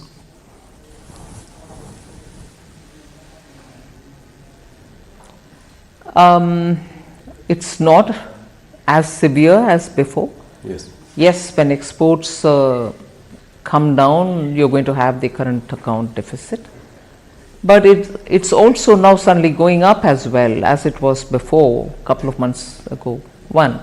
And second is also the import. Imports also keep slightly going up sometimes, but it's also coming down. If these two factors are primarily the ones which we have to concern ourselves with, monthly fluctuations I say. Yes. Fluctuation should not worry us, but if every month there is a steady decline and there doesn't seem to be a sign of increase or coming upward, uptick as you would say, if there is no chance of an uptick predicted in the next few months, then I think I should worry. But monthly looking at coming down and going up need not worry us so seriously. Okay. So next year the centre and states will spend rupees 13.7 lakh crore as capital expenditure. By any account, it's a phenomenal number. Capacity utilization in the manufacturing sector is at about 72%. My question is, when do you think that the private sector will enter this virtuous cycle of capital spending? They are in it already, I would think. There has been a minor uptick. But I've been explaining this. I'm not sure if industry is explaining it as much, but I read it. So I keep read it in the sense my inferences based on the kind of discussions which happen.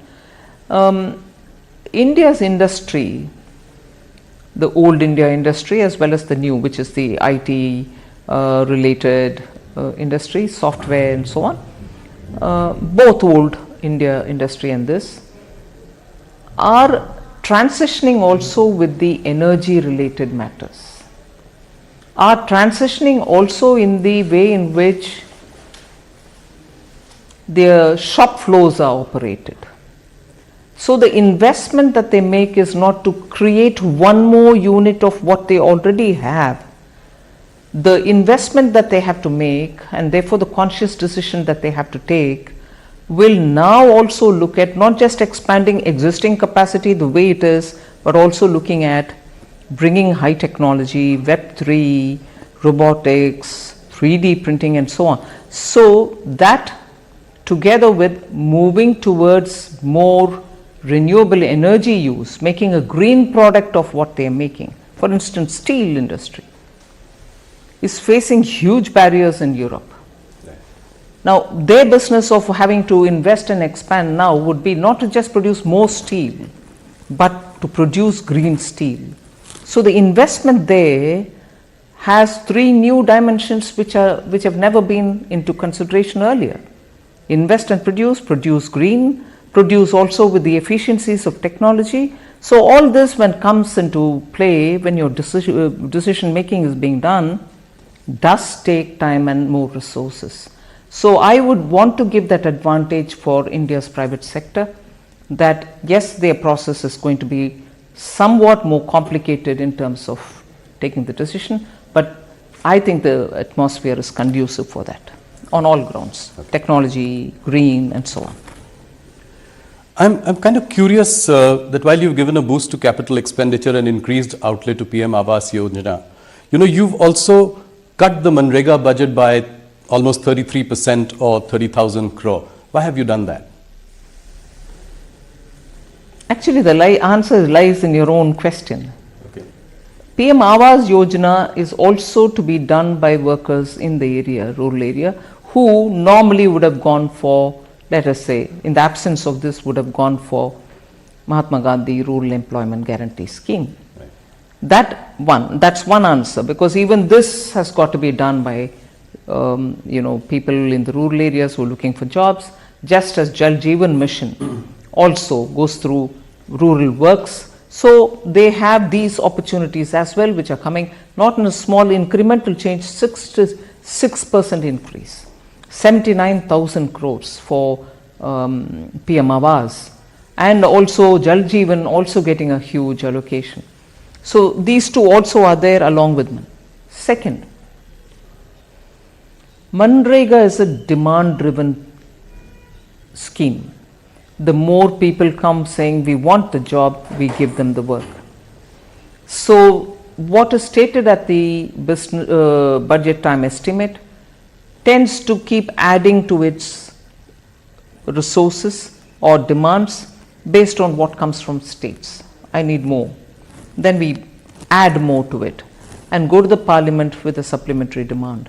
So if you see the last 3 to 4 years, inclusive of the COVID year, naturally, the BE number and the RE numbers are so different in that the RE is much higher. And if you now go back to the last 2 years where the actual numbers are available, BE, RE and the actuals, you will see the actuals are lots more than the BE, and in some cases exactly as much as the RE, which is enhanced, or even better than the RE in increased amount when you realize it in the actuals. So you end up spending a lot more even as you're going on. So I'm a bit now worried that this is becoming a staid question. Manrega, you cut it. Just see the pattern for the last 3 years. It starts with a number at the BE, keeps going on because it's demand driven, and when the supplementary demand stage comes, it's actually a lot more. Yes. So more opportunities have been created, so that's right. Yeah, so I agree. The real average GDP growth rate is 6.5% as the economic survey says. With a little more reforms, the survey posits that it could even be a little higher at 7 to 8%. Now, what is the realistic and the desirable sort of growth rate for India if it were to become, the third largest economy in the world by the end of this decade? Desirable is one thing, but that desirable number will have to be tempered down by the global realities. Yes. The kind of uncertainties with every economy in the world faces. I don't think any one economy is so immune that the global volatilities don't affect them. So every economy is affected, particularly for a country like India, which for at least 2 critical items entirely depends on imports: fuel, fertilizer. So when you're looking at importing that many big ticket items, your uncertainties are lots more and lots more pronounced. But even provisioning for that and building a budget, we have definitely ensured that we will be not as much affected by such uncertainties as would any other country be. And therefore the numbers that we've given for the growth is very realistic. Right. One thing that struck me this time when I was listening to your budget speech was the absence of any mention of disinvestment or asset monetization. Why was that? Why has that at least seeming to take a backseat in the last year or so? No, it is still there in the budget documents. Right. It may not have been a part of my speech, but it is in the appendix to the speech. It's also in the rest of the documents where we give the actual numbers and the activities which are going on and so on. See, the cabinet has after all taken a call that certain companies will have to be privatized, and that motion has the approval of the authority concerned, which is the cabinet. So the process goes on. But of course, because we'll have to also see when is the best time for it to be done, given the fact that we've already done the homework and kept it ready for just going out to the market, this consumes a lot of time, this preparatory time. Absolutely. Yeah. Post that is when we literally watch out for the market and then put it out. So both the factors, preparation and best time in the market, influence when you put it out. The process is on many of these items. So you're saying it's a question of timing. The commitment to privatization remains as strong as ever. Absolutely, particularly on those where the cabinet has already given the go-ahead. So last year you'd spoken about the privatization of 2 PSU banks. What happened to that? Have you identified the banks? Is the process on? This is what is happening. The process is on. The amendments will have to happen in the Act, right. And then also look at the market, and then it'll have to go through. So it is very much on. Of course, it's on, because the cabinet has given the approval. Right. So, Nirmala ji, the export sector is suffering because of slowdown in major markets. What are the options to mitigate the impact of weak international economies for us today? See, it has two-sided problem. One, you have to make up for those handicaps that Indian exporters face, whether in logistics, whether it is the cost of electricity, or whether it is any other inherent handicap that they may have in terms of labor, or in terms of the place they are located in, and so on. So for these inefficiencies because of certain handicaps, it is necessary to give them some kind of a redressal, in the sense give them some incentive, or the RODTEP like scheme which is already on. So that's one thing. But it's also the usual way in which you would say, if a market is difficult, look for newer markets. If a market is difficult, see what you want to do about making yourself attractive for that market. You do road shows, or you spend money in branding yourself, or you appoint such agents who will tell us about the tastes in that and preferences in that market, and so on. And looking for another market, you will obviously spend some money and go on road shows, open up avenues there. But today, the typical problem that you face, not just you, meaning Indian exporters, but many face, is the lack of demand in those markets because of recession, which are normally our marketplaces where we send our products, whether it's your textile, whether it is your diamonds, whether it's your gems and jewelry, whether it is your tea, whether it's your basmati rice, and so on. So I'm taking those which are symbolic of India. There are others, components, auto components, electronic parts, which you very well manufacture today. So when the recession has hit these economies, and when I say these economies, not just those in which you're present, but even for the newer markets which you might otherwise aim at, all of them are hit by it. So that's where the problem gets even more compounded, and we'll have to work together with the exporters to see how best we can help it. Okay.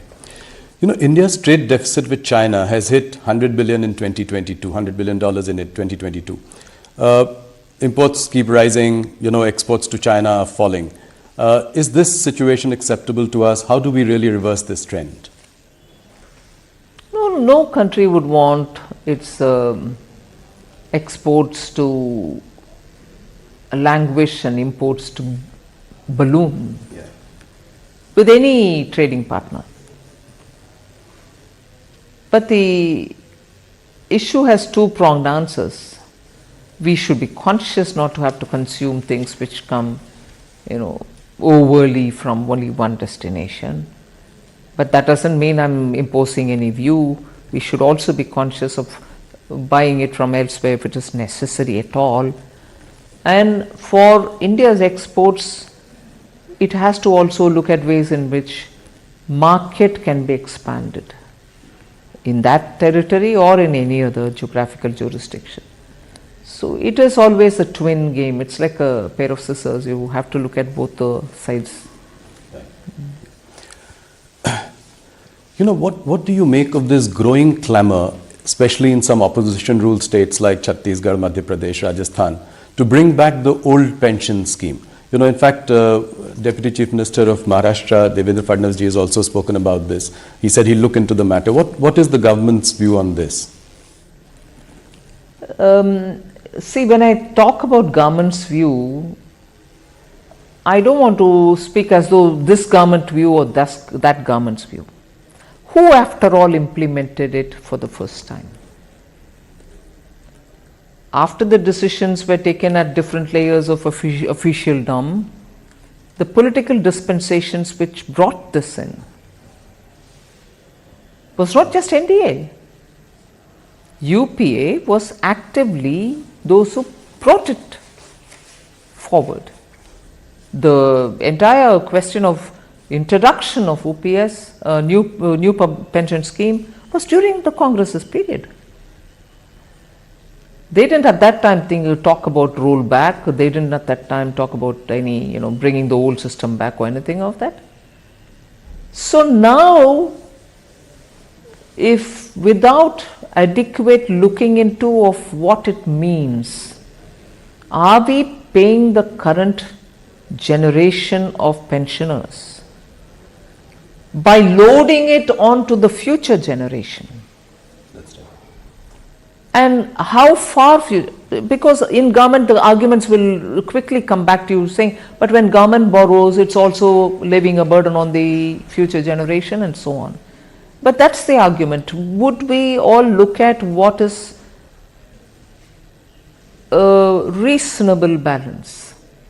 Would we look at what is it that we are leaving for our generations to come? Yes, you will have to have an economy running, you will borrow to a certain extent. But unless we have a complete understanding of this, the fiscal implication, the fiscal health of the state, not just today, for the next decades, to rush to a conclusion may not be.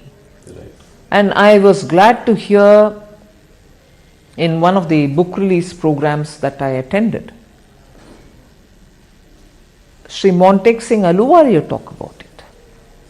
It's not I'm taking up something which emerged out of a private conversation. Right. In a book release, publicly, when asked, he did respond. So it's not as if now we are talking on political lines. We have to talk on Indian economy, its strength, not just Indian economy as Government of India, but every state's economy, and then take a call on it. That's right. Let's move on to the personal tax front. I think it is one thing that has really wowed everyone, wowed the middle class, your core vote bank also of the BJP. You want obviously people to move to the new tax regime. So by when will you then look at phasing out 80C and 80D deductions? Because that's really the core of investments, healthcare. When will this happen? What is your time frame to sort of move to the new tax regime entirely? No, I'm not given myself a time frame. I'm more looking at it to make sure every Indian citizen makes his own choice, her choice. It's one thing for me to say I'm bringing in a better system, which is going to be less complicated, in fact, least complicated, which also is going to give you a rate which is going to be reasonable for each one of our levels of income, and make it attractive therefore for compliance and also for the rate. I pay less tax there. But it's another thing to have a system which is going on where unfortunately I don't want to criticize anybody. Unfortunately, the impression is I have so many exemptions given which incentivizes me to save for insurance cover, for medical cover, for even saving for better interest earning that I can have, and so on. I don't want people there to think that I've denied them that. Please if you want to have it that way. But it's not just one government or the other. In general, the philosophy that governed it was you'll have all those exemptions and you'll feel tempted to have yourself cover, insurance cover, give yourself insurance cover or savings or whatever. but your tax rates were so high. So it's nice to give you some incentives, but good enough for me to have a big, return in terms of the tax that I collect. But whereas what I'm giving you now, which was introduced 2 years ago, this is the second regime, and Prime Minister was very clear that taxpayers should know actually what they're paying and exactly feel comforted that they're not paying much. And actually bring in rates down, make it simple so that anyone sitting at home should be able to file their returns and know, and that's the end of the story. I don't need to keep immense documents and so on. So we brought that in, and steadily we are making it attractive, but not forcing anybody to get out of the exemption regime. But the fact remains there that the rates have been very high, and you still got some discounts so that you can go with your... So how many people do you think will migrate? Any sense that the government has? I'm more talking about the layers which are covered by these, beneficial tax rates. I would think in that layer at least 50% will come 50%. That's a big number. And what is the current number? Any idea that the government has of that? Yeah, I have a number, but I don't think I can off the cuff say it. Okay. This is a slightly broader question. You've been extremely successful in widening the tax base. As the base has widened, the tax slabs tend to go down. Do you think that could you consider in the long run bringing the top tax slab to 25%, just in line with your corporate tax rate, top corporate tax rate? Would that be the vision going forward? Well, eventually the tax rates must be absolutely low and the assessee friendly. Citizens cannot be burdened with taxation. But that is when I have widened my base sufficiently. It can't be that few people pay and they pay huge amounts and I have to run the system. It shouldn't be that. It should definitely be wider the base, lower the tax, and therefore achieve both the objectives of collect your tax from those who can pay it, but collect enough so that you are able to run your schemes. The new income tax regime, there is a feeling that it disincentivizes savings. How do you react to that? I gave you the logic. Yeah. I can always incentivize you, go for insurance, go for savings, go for this, and come up with a fantastically high rate and say, all right, I've given you discounts, but I need my money. Instead, I'd prefer a completely acceptable and lower rate of interest, lower tax rate, and people to feel that, all right, I'm not being burdened, there's no reason for me to avoid or evade the tax and pay it up. And you have the choice of deciding your own saving instrument, right? You're not... I was going to say, I'm on the side, or I belong to that school of thought which says, if the taxpayer is left with more money in his hand because we collect less tax, I would think that he's the best judge to decide where he has to put his money, and he doesn't need an incentive to run his family or to protect them from ill health or to not bother about his future, save for future and so on. So why do we want to underestimate our citizens? If I give very high tax rate, then I also have to tempt them to say, all right, go about saving it because I'm giving you some incentive here. But I've left more money because I tax you less. You are the best judge to do what you want with your money. Some of the experts feel that it was a rather bold move for you to reduce the rich tax from 42.7% to 39% in what is an election year. But is it that you've given some and taken away from the other hand as well, and so it's a zero-sum game in a sense? Where have I taken away? The real estate, earlier you could move money to real estate, now the cap is 10 crore, beyond 10 crore there is no... There are a couple of... That's not taking away. It is like saying, beyond 10 crore of a house that you have, why do you want to also expect favors for a second or the third or the fourth? Correct. And there have been instances, I might say, without revealing any names or any kind of... People who have bought house, sold house, made immense profits out of it, but who still enjoy these sort of, 10 crore house, I should still get my benefits from the government. So the bold move in an election year. But I'm not give and take there. Okay. I've not given away something and taken away something. I'm only giving. Okay. I've not taken away anything. So that's as I said, a bold move in an election year, because people don't expect you to do it. No, but if you're referring to the surcharge, which I brought down, and which therefore is going to give benefit to some of the upper middle class and high net worth individuals. That's right. It's also because the Indian tax system should be seen for not being so harsh. With your 30% surcharge, you were reaching a total tax of 42 point something, 75 or something. 42.7%, yeah. 42% of tax taken away. Even a person who's that, talented enough, skilled enough, and is paid very well for his contribution to the firm and has a good earning. Yes. Take away nearly 42.7. Doesn't make our system look fair. Right. And therefore we brought it. MNCs are looking at a China plus one strategy. So you've also spoken about it in your budget speech. We've seen that the manufacturing and export of mobile phones from India has really gone up. Which are the other sectors in manufacturing that could benefit out of this China plus one? Well, the PLI that we've given out with 13 sectors is definitely a China plus one list, which is sunrise sectors, which are important sectors for India to have its own strength. That's exactly the China plus one kind of a. Okay. There is a funding winter in the startup ecosystem. In fact, some of the startups that were doing really well have come off their valuation highs. What is the government specifically planning to do about this? This government has done a lot for the startup community in the last few years. So what next? What would you do? But I think the funding is also waiting to see more innovative startups claim for the next stage. It's not as if it's a funding winter, or it's not now a scarcity of funds. It's more funds seeing the opportunity that is available for them, and they want to look at better options also, even among the startups.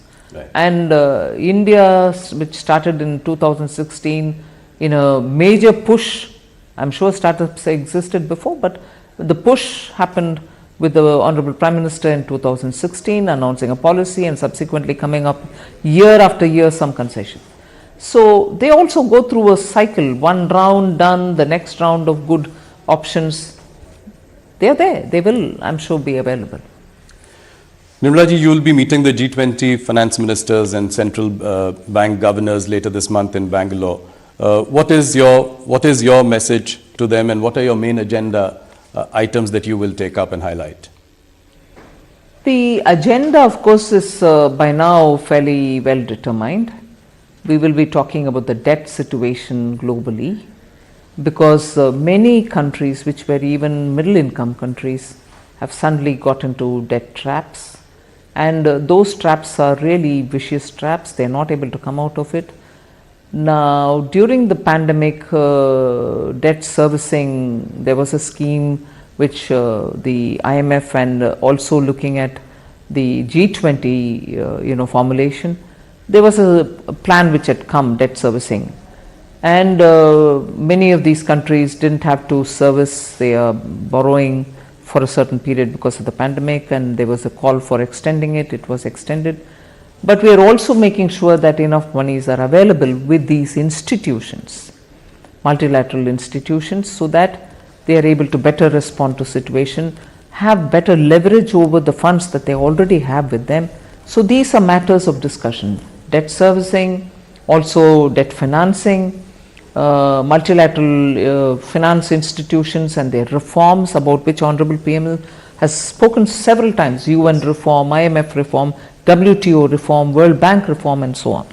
So we'll be discussing many of these.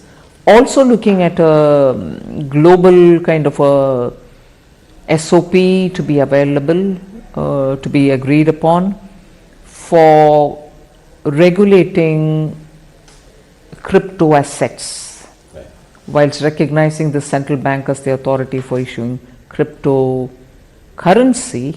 The rest of the assets which are being created outside, which are using very useful financial technologies, even those will have to be discussed, because regulation cannot be done by any one country singularly. It has to be a collective action, because technology doesn't brook any borders. Nirmala ji, you have to answer this question, specific question. You've presented 5 budgets so far. Which has been the most memorable budget? Very difficult to say. Each one had its own challenge, but well, each one has its own charm. Okay. Now, one last question. After months of hard work, you managed to put this whole thing together. How does Nirmala Sitharaman unwind? What do you do? Do you ever take a break? What do you do to unwind? Well, listen to a lot of music. What music do you listen to? Classical Indian music, both Hindustani and Carnatic.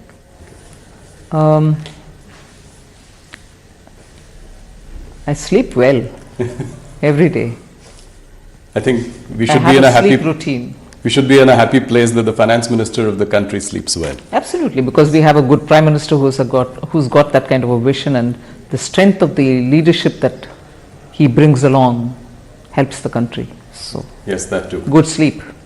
Thank you, Nirmala ji, for your time. Thank you for the first interview to a private channel and a streaming service, and more importantly, congratulations on a very well delivered budget. Thank you so much. Thank you. Thanks for giving me this opportunity.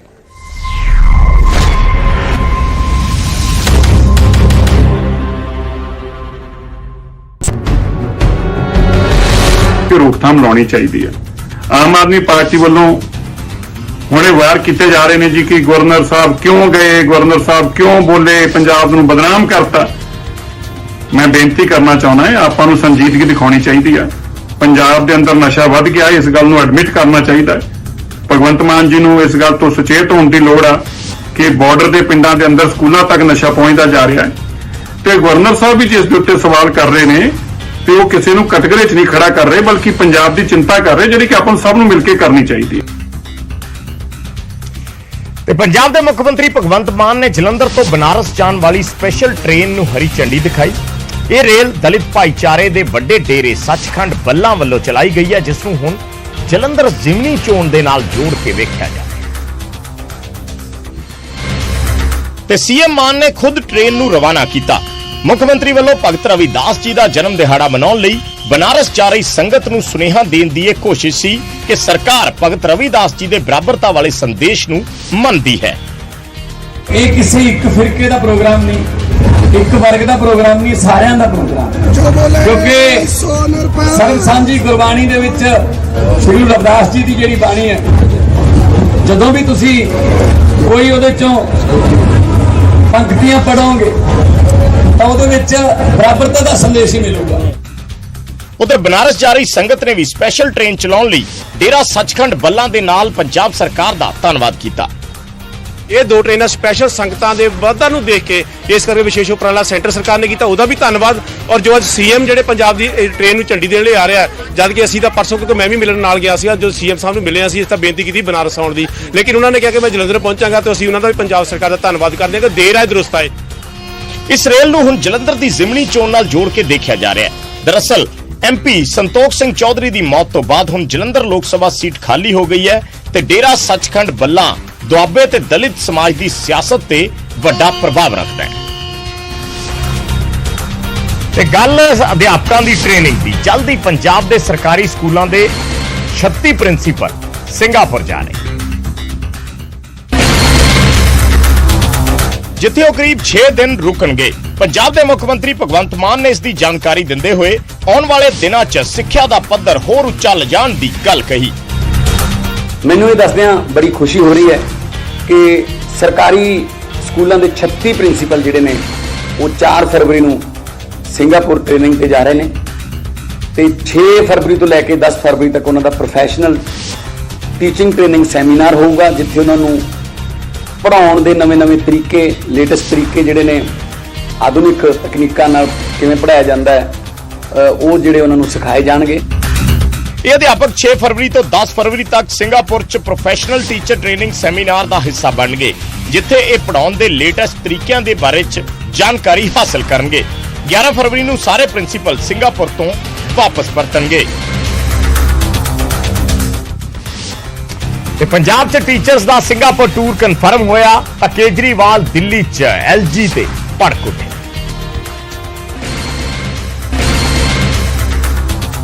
Kejriwal ਨੇ ਕਿਹਾ ਕਿ 30 teachers ਦਸੰਬਰ ਤੇ 30 teachers March 'ਚ ਵਿਦੇਸ਼ ਜਾਣ ਵਾਲੇ ਸੀ, ਪਰ LG ਸਾਹਿਬ ਨੇ ਫਾਈਲ ਰੱਖੀ ਹੋਈ ਹੈ। ਅਕਤੂਬਰ 'ਚ ਅਸੀਂ ਫਾਈਲ ਭੇਜੀ ਸੀ, ਉਹਨਾਂ ਨੇ ਆਬਜੈਕਸ਼ਨ ਲਾਈ, ਅਸੀਂ ਦੁਬਾਰਾ ਭੇਜੀ। ਐਲਜੀ ਵੱਲੋਂ ਕਿਹਾ ਗਿਆ ਕਿ ਉਹਨਾਂ ਨੂੰ ਕੋਈ ਇਤਰਾਜ਼ ਨਹੀਂ ਹੈ। ਸੋ सवाल यह है कि जो इतराज नहीं तो फिर वो भेज क्यों नहीं रही। जब मैं और मेरे सारे विधायक एलजी हाउस गए थे, राजनिवास गए थे इसके विरोध में और रिक्वेस्ट करने की आप फाइल क्रिएट कीजिए, तो एलजी साहब के यहाँ से पूरे मीडिया में दिया गया था कि मुझे कोई आपत्ति नहीं है टीचर्स के विदेश जाने में, मैं तो कोई आपत्ति नहीं कर रहा, मैंने तो एक इन्फॉर्मेशन मांगी थी। अगर वो आपत्ति नहीं कर रहे तो फिर 15 दिन से फाइल उनके दफ्तर में क्यों पेंडिंग पड़ी हुई है, उन्होंने क्यों नहीं क्लियर किया। पिछले कई दिनों तो दिल्ली च टीचर्स नूं विदेश च ट्रेनिंग ते भेजण नूं लैके केजरीवाल सरकार ते दिल्ली दे एलजी दे विचकार लगातार खिच्चोतान देखण नूं मिल रही है। दिल्ली दी केजरीवाल सरकार टीचरां नूं विदेश च ट्रेनिंग ते भेजण दे लई अड़ी है। आम आदमी पार्टी एलजी ते सरकार दे काम च रोड़े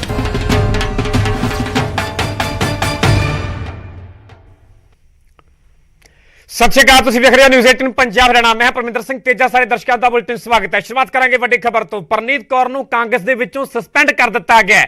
कांग्रेस प्रधान खड़गे ने परनीत कौर नूं सस्पेंड किया है। राजा वड़िंग जिहड़े कि पंजाब कांग्रेस के प्रधान ने, उन्हां दी शिकायत ते दरअसल वड्डी कार्रवाई हुई है, वड्डा एक्शन होया। वड़िंग ने परनीत कौर ते पार्टी विरोधी गतिविधियां दे दरअसल इल्जाम लगाए ने ते इल्जाम लगाउंदिआं पार्टी चों सस्पेंड तक करन दी मंग रखी गई ते आखिरकार परनीत कौर नूं कांग्रेस दे विचों सस्पेंड किया गया। दस दी कि पटियाला तो कांग्रेस दे एमपी ने परनीत कौर, कैप्टन अमरिंदर सिंह दे पत्नी ने परनीत कौर नूं कारण दसो नोटिस भी जारी किया गया। परनीत कौर तो कांग्रेस ने 3 दिन दे विच जवाब भी मंगिया है।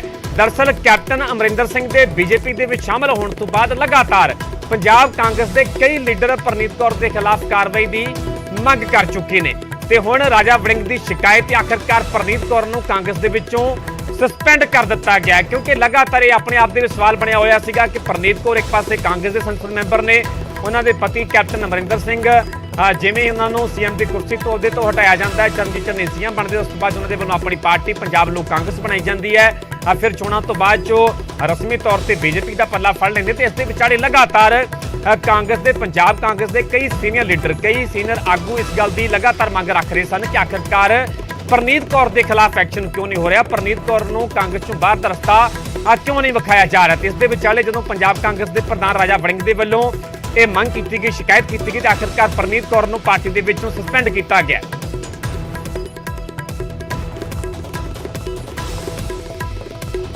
अगे बढ़ांगे तो गल करेंगे पंजाब कैबिनेट के वड्डे फैसलों की। नवीं उद्योग नीति नूं मंजूरी दे दी गई है। पंजाब कैबिनेट के वल्लों दरअसल मंजूरी दी गई है। नवीं इलैक्ट्रिकल व्हीकल नीति नूं भी प्रवानगी दी गई है। न्यूज़ 18 की खबर पर आखिरकार मोहर लगी है, क्योंकि न्यूज़ 18 पंजाब के वल्लों पहले ही जानकारी जी दर्शकों तक पहुंचाई गई थी कि अज की पंजाब कैबिनेट मीटिंग के उद्योग नीति को लैके मोहर लग सकती है, इस पर चर्चा हो सकती है।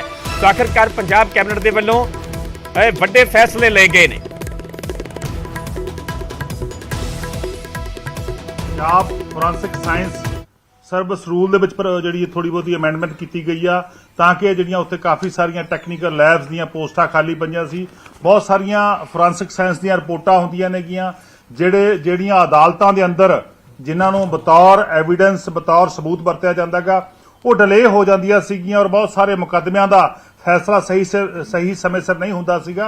सो उत्थे उन्हां असामियां नूं प्रवानगी दित्ती है ताकि रूल अमेंड होके उत्थे नवें जिहड़े भर्ती की जा सके और फोरेंसिक साइंस लैबोरेटरी दी रिपोर्टां जिहड़ियां ने वो समय सिर अदालतां दे अंदर पहुंच सकण। और इस तो बिना जिहड़ी अज दा अहम ते वड्डी जिहड़ी असीं अज दा डिसीजन होया, पंजाब दे अंदर नवीं जिहड़ी उद्योगिक अते वपारक विकास नीति दा अज दी जिहड़ी कैबिनेट सी उन्हें प्रवानगी दी हैगी। पहली जिहड़ी पॉलिसी सी, जिहड़ी पुरानी पॉलिसी सी, वो 16/10/2022 नूं खत्म हो चुकी सी। नवीं पॉलिसी का अज आगाज मानयोग सीएम साहब की प्रवानगी दे नाल कैबिनेट ने प्रवानगी दी हैगी। नवीं जिहड़ी उद्योगिक ते विकास की नीति आई है, नवीं जिहड़ी साडी इंडस्ट्री पॉलिसी जिहड़ी आ वो अज असीं इंट्रोड्यूस कीती आ। इसे तरह शाहपुर कंडी डैम प्रोजैक्ट के निर्माण के संबंधी भी जिहड़ी आ अज पास किया गया। और इस तो बिना होर जिहड़ी एक पॉलिसी आ जिहड़ी पंजाब इलैक्ट्रिक व्हीकल पॉलिसी 2022 वो भी अज असीं नवीं पंजाब के अंदर इंट्रोड्यूस की आ।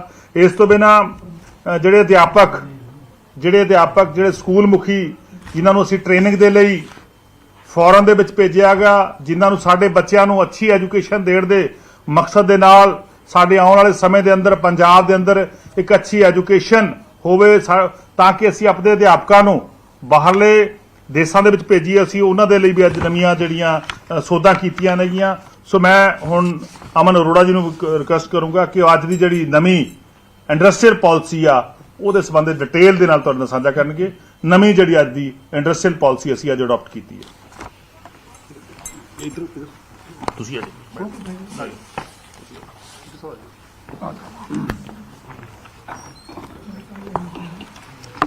ਬਹੁਤ ਬਹੁਤ ਧੰਨਵਾਦ ਜੀ ਮੇਰੇ ਬਹੁਤ ਹੀ ਸਤਿਕਾਰਯੋਗ ਸਾਥੀ ਹਰਪਾਲ ਚੀਮਾ ਜੀ ਦਾ, ਜਿਨ੍ਹਾਂ ਨੇ ਇੱਕ ਇੰਟਰੋਡਕਟਰੀ ਅੱਜ ਦਾ ਏਜੰਡਾ ਜਿਹੜਾ ਉਹ ਤੁਹਾਡੇ ਨਾਲ ਡਿਸਕਸ ਕੀਤਾ, ਔਰ ਹਰਭਜਨ ਸਿੰਘ ਜੀ ਈਟੀਓ ਸਾਹਿਬ ਸਾਡੇ ਕੈਬਨਿਟ ਸਾਥੀ। ਸੋ ਸਾਥੀਓ, ਜਿਵੇਂ ਤੁਹਾਨੂੰ ਚੀਮਾ ਸਾਹਿਬ ਨੇ ਦੱਸਿਆ ਬਰੀਫਲੀ ਅੱਜ ਬੜੇ ਅਹਿਮ ਇਸ਼ੂਜ਼ ਨੇ ਜਿਹੜੇ ਉਹ ਡਿਸਕਸ ਹੋਏ ਨੇ ਤੇ ਉਹਨਾਂ ਬਾਰੇ ਭਗਵੰਤ ਮਾਨ ਜੀ ਦੀ ਸਰਕਾਰ ਨੇ ਉਹਨਾਂ ਦੀ ਅਗਵਾਈ ਦੇ ਵਿੱਚ ਫੈਸਲਾ ਲਿਆ। ਜਿਹੜੇ ਮੇਨ 4-5 ਇਸ਼ੂਜ਼ ਜਿਨ੍ਹਾਂ ਦੇ ਉੱਪਰ ਅਸੀਂ ਫੋਕਸ ਕਰਨਾ ਚਾਹਾਂਗੇ, ਜਿਵੇਂ ਇੰਡਸਟਰੀਅਲ ਪਾਲਿਸੀ ਦੀ ਗੱਲ ਕੀਤੀ ਹੈ, ਮੈਂ ਸਮਝਦਾ ਕਿ ਅੱਜ ਪੰਜਾਬ ਨੂੰ ਇਨਵੈਸਟਮੈਂਟ ਦੇ ਪਰਪਸ ਦੇ ਨਾਲ, ਇੰਡਸਟਰੀ ਦੇ ਪਰਪਸ ਦੇ ਨਾਲ ਮੋਸਟ ਫੇਵਰਡ ਡੈਸਟੀਨੇਸ਼ਨ ਪੂਰੇ ਮੁਲਕ ਦੇ ਵਿੱਚੋਂ ਬਣਾਉਣ ਦੇ ਲਈ ਭਗਵੰਤ ਮਾਨ ਜੀ ਖੁਦ ਦਿਨ ਰਾਤ ਮਿਹਨਤ ਕਰ ਰਹੇ ਨੇ। ਪਿਛਲੇ ਦਿਨਾਂ ਦੇ ਵਿੱਚ ਉਹ ਕਈ ਥਾਵਾਂ ਦੇ ਉੱਪਰ ਹੈਦਰਾਬਾਦ, ਬੰਬੇ, ਜਰਮਨੀ ਜਾ ਕੇ ਆਏ ਨੇ, ਜਿਹਦੇ ਨਾਲ ਇੱਕ ਬਹੁਤ ਵੱਡੀ ਇਨਵੈਸਟਮੈਂਟ ਹੈ ਜਿਹੜੀ ਉਹ ਪੰਜਾਬ ਦੇ ਵਿੱਚ ਆ ਰਹੀ ਹੈ। ਔਰ ਮੈਨੂੰ ਦੱਸਦੇ ਖੁਸ਼ੀ ਹੋ ਰਹੀ ਹੈ ਕਿ ਪਾਵਰ ਸੈਕਟਰ, ਪਾਵਰ ਅੱਜ ਪੰਜਾਬ ਦੇ ਵਿੱਚ ਇੰਡਸਟਰੀ ਨੂੰ ਪੂਰੇ ਮੁਲਕ ਨਾਲੋਂ ਅੱਜ ਸਭ ਤੋਂ ਲੋਐਸਟ ਰੇਟਾਂ ਦੇ ਉੱਪਰ ਹੈ। ਤੇ ਜੇ ਕਮਿਊਲੇਟਿਵਲੀ ਜੇ ਤੁਸੀਂ ਟੋਟਲ ਸਬਸਿਡੀ ਕੰਪੋਨੈਂਟ ਦੀ ਆਪਾਂ ਗੱਲ ਕਰ ਲਈਏ ਇੰਡਸਟਰੀ ਨੂੰ, ਤੇ ਤਕਰੀਬਨ 2600 ਕਰੋੜ ਰੁਪਏ ਬਣ ਜਾਂਦੀ ਹੈ, ਜਿਹੜੀ ਕਿ ਪੰਜਾਬ ਦੇ ਵਿੱਚ ਇੰਡਸਟਰੀ ਨੂੰ ਦਿੱਤੀ ਜਾ ਰਹੀ ਹੈ। ਇਸੇ ਤਰੀਕੇ ਦੇ ਨਾਲ ਇੰਡਸਟਰੀ ਨੂੰ ਔਰ ਐਮਪਲੋਇਮੈਂਟ ਜਨਰੇਟ ਕਰਨ ਦੇ ਪਰਪਸ ਦੇ ਨਾਲ ਐਂਕਰ ਇੰਡਸਟਰੀ ਦੇ ਵਿੱਚ ਜਿਹੜੇ ਵੀ EMPLOYE ਰੱਖੇ ਜਾਣਗੇ, ਜੇ ਉਹ SC BC OBC ਲੇਡੀਜ਼ ਹੋਣਗੇ ਤੇ 48000 ਰੁਪਏ ਉਹਨਾਂ ਨੂੰ ਪਰ ਈਅਰ ਸਰਕਾਰ ਨੇ ਦੇਣਾ। ਜੇ ਜਨਰਲ ਕੈਟੇਗਰੀ ਦੇ ਵਿੱਚ ਜੈਂਟਸ ਰੱਖੇ ਜਾਣਗੇ ਤਾਂ 36000 ਰੁਪਏ ਪਰ ਈਅਰ ਸਰਕਾਰ ਵੱਲੋਂ ਜਿਹੜੇ ਉਹ ਦਿੱਤੇ ਜਾਣੇ ਨੇ।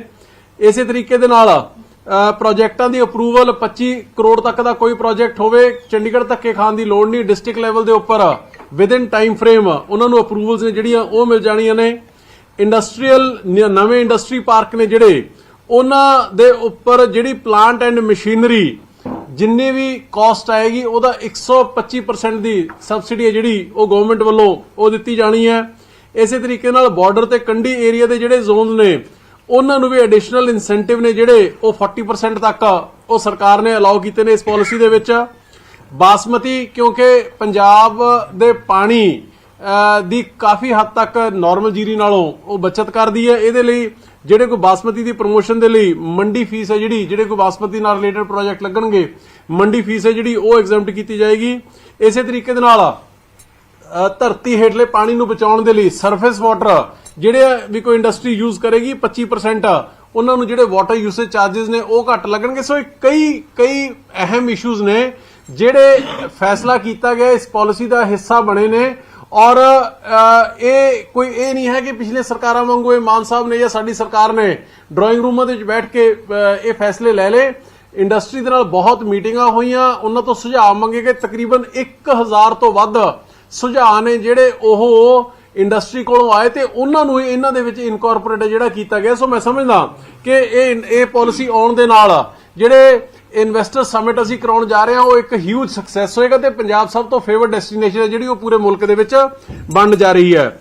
ਇਸ ਤੋਂ ਇਲਾਵਾ ਜਿਵੇਂ ਚੀਮਾ ਸਾਹਿਬ ਨੇ ਦੱਸਿਆ ਕਿ Shahpur Kandi project, dam project ਜਿਹੜਾ ਲੰਬੇ ਸਮੇਂ ਤੋਂ ਪੈਂਡਿੰਗ ਪਿਆ ਸੀਗਾ ਕਿਉਂਕਿ JNK ਦੇ ਨਾਲ ਉਹਦਾ ਡਿਸਪਿਊਟ ਚੱਲ ਰਿਹਾ ਸੀਗਾ, ਉਹ ਮਾਨ ਸਾਹਿਬ ਦੇ ਐਫਰਟਸ ਦੇ ਨਾਲ ਔਰ ਸਾਰੇ ਸਾਥੀਆਂ ਨੇ ਬੜੀ ਹਿੰਮਤ ਮਾਰੀ, ETO ਸਾਹਿਬ ਨੇ ਖੁਦ ਉਸ ਨੂੰ ਫੋਲੋ ਅਪ ਕੀਤਾ ਤੇ 75 ਕਰੋੜ ਰੁਪਏ ਦੇ ਨਾਲ ਉਹ ਇਸ਼ੂ ਜਿਹੜਾ ਸੈਟਲ ਹੋ ਗਿਆ ਤੇ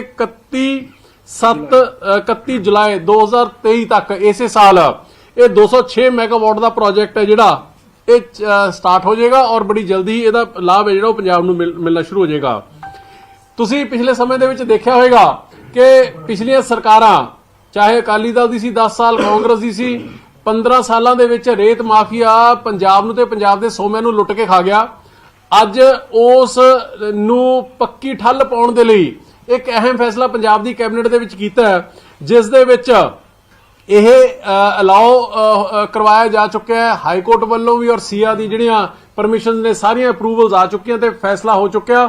ਔਰ ਪਰਸੋਂ ਨੂੰ ਯਾਨੀ ਕਿ 5 ਫਰਵਰੀ ਨੂੰ ਖੁਦ ਮਾਨਯੋਗ ਮੁੱਖ ਮੰਤਰੀ ਭਗਵੰਤ ਮਾਨ ਜੀ ਲੁਧਿਆਣੇ ਦੇ ਵਿੱਚ ਉਦਘਾਟਨ ਕਰਨ ਜਾ ਰਹੇ ਨੇ, ਸ਼ੁਰੂਆਤ ਕਰਨ ਜਾ ਰਹੇ ਨੇ, ਜਿਸ ਦੇ ਤਹਿਤ ਇਮੀਡੀਏਟਲੀ ਪਰਸੋਂ ਤੋਂ ਹੀ 7 ਜ਼ਿਲ੍ਹਿਆਂ ਦੇ ਵਿੱਚ 18 ਸਾਈਟਾਂ ਨੇ ਜਿਹੜੀਆਂ ਉਹਨਾਂ ਦੇ ਵਿੱਚੋਂ ਰੇਤਾ ਇਸ ਤਰੀਕੇ ਨਾਲ ਐਕਸਟ੍ਰੈਕਟ ਕੀਤਾ ਜਾ ਸਕੇ ਕੋਈ ਵਿਅਕਤੀ ਆਪਣਾ ਟਰੈਕਟਰ ਟਰਾਲੀ ਲੈ ਕੇ ਜਾਵੇ ਤੇ ਉੱਥੋਂ ਮੈਨੂਅਲੀ ਉਹ ਟਰੈਕਟਰ ਟਰਾਲੀ ਭਰ ਕੇ ਲੈ ਕੇ ਆ ਸਕਦਾ ਤੇ ਰੇਟ ਉਹਨੂੰ ਲੱਗੇਗਾ ਸਿਰਫ 5.5 ਰੁਪਏ ਪਰ ਫੁੱਟ ਤੇ ਇਹਨਾਂ ਦੇ ਉੱਪਰ ਮਹਿਕਮੇ ਦੇ ਮਾਈਨਿੰਗ ਮਹਿਕਮੇ ਦੇ ਅਫਸਰ ਬੈਠਣਗੇ ਔਰ ਇਹਦੇ ਨਾਲ ਮੈਂ ਸਮਝਦਾ ਕਿ ਅੱਜ ਹੀ ਇੰਪੈਕਟ ਇੰਨਾ ਕੁ ਪੈਣਾ ਸ਼ੁਰੂ ਹੋ ਗਿਆ ਇਸ ਪਾਲਿਸੀ ਦੇ ਨਾਲ, ਦਿਖਣਾ ਸ਼ੁਰੂ ਹੋ ਗਿਆ ਕਿ ਤੁਸੀਂ ਲੁਧਿਆਣੇ ਪਤਾ ਕਰ ਲਓ, ਤੁਸੀਂ ਪਠਾਨਕੋਟ ਪਤਾ ਕਰ ਲਓ, ਰੇਤੇ ਦੇ ਰੇਟ ਨੇ ਜਿਹੜੇ ਉਹ ਸਬਸਟੈਂਸ਼ੀਅਲੀ ਬਹੁਤ ਹੱਦ ਤੱਕ ਘਟ ਚੁੱਕੇ ਨੇ। ਇਹਦੇ ਨਾਲ ਅੱਜ ਪਰਸੋਂ ਨੂੰ ਇਹ ਸ਼ੁਰੂਆਤ ਕਰਨਗੇ ਸੀਐਮ ਸਾਹਿਬ ਔਰ 31/3 ਤੱਕ ਯਾਨੀ ਕਿ ਹੋਰ 2 ਮਹੀਨਿਆਂ ਦੇ ਵਿੱਚ ਤਕਰੀਬਨ 14 ਜ਼ਿਲ੍ਹਿਆਂ ਦੇ ਵਿੱਚ 50 ਸਾਈਟਾਂ ਨੇ ਜਿਹੜੀਆਂ ਉਹ ਇਸ ਤਰੀਕੇ ਦੇ ਨਾਲ ਚਾਲੂ ਹੋ ਜਾਣਗੀਆਂ ਕਿ ਕੋਈ ਵਿਅਕਤੀ ਆਪਦੇ ਘਰ ਦੀ ਵਰਤੋਂ ਦੇ ਲਈ ਜਾਵੇ, ਟਰੈਕਟਰ ਟਰਾਲੀ ਲੈ ਕੇ ਜਾਵੇ, ਕਿਸੇ ਆਂਢੀ ਗੁਆਂਢੀ ਦਾ ਟਰੈਕਟਰ ਟਰਾਲੀ ਲੈ ਕੇ ਜਾਵੇ ਤੇ ਉੱਥੋਂ ਮੈਨੂਅਲੀ ਰੇਤਾ ਭਰ ਲਿਆਵੇ। 5.5 ਰੁਪਏ ਉਹਨੂੰ ਕਾਸਟ ਕਰਨੀ ਹੈ, ਆਉਣ ਜਾਣ ਦਾ ਖਰਚਾ ਉਸ ਵਿਅਕਤੀ ਦਾ ਆਪਣਾ ਹੋਏਗਾ। ਪਰ ਮੈਂ ਸਮਝਦਾ ਕਿ ਇਹਦੇ ਨਾਲ ਹੀ ਜਿਹੜਾ ਇੱਕ ਵੱਡੇ ਪੱਧਰ ਦੇ ਉੱਪਰ ਪੰਜਾਬ ਦੇ ਵਿੱਚ ਮਾਫੀਆ ਚੱਲ ਰਿਹਾ ਸੀਗਾ ਉਹਨੂੰ ਜੜੋਂ ਪੱਟ ਕੇ ਖਤਮ ਕਰਨ ਦਾ ਕੰਮ ਹੈ ਜਿਹੜਾ ਉਹ ਇਸ ਫੈਸਲੇ ਦੇ ਨਾਲ ਮਾਨ ਸਰਕਾਰ ਨੇ ਕਰ ਦਿੱਤਾ। ਔਰ ਇਸੇ ਤਰੀਕੇ ਦੇ ਨਾਲ ਇਲੈਕਟ੍ਰਿਕ ਵਹੀਕਲ ਪਾਲਿਸੀ ਦੀ ਗੱਲ ਚੀਮਾ ਸਾਹਿਬ ਨੇ ਕੀਤੀ ਹੈ। ਇਲੈਕਟ੍ਰਿਕ ਵਹੀਕਲ ਪਾਲਿਸੀ ਨੂੰ ਕੈਬਨਿਟ ਪਹਿਲਾਂ ਅਪਰੂਵਲ ਔਰ ਮੈਂ ਸਮਝਦਾ ਕਿ ਅੱਜ ਪੱਕੀ ਮੋਹਰ ਹੈ ਉਹਦੇ ਉੱਪਰ ਲੱਗ ਚੁੱਕੀ ਹੈ। ਇਲੈਕਟ੍ਰਿਕ ਵਹੀਕਲ ਆਉਣ ਵਾਲੇ ਸਮੇਂ ਦਾ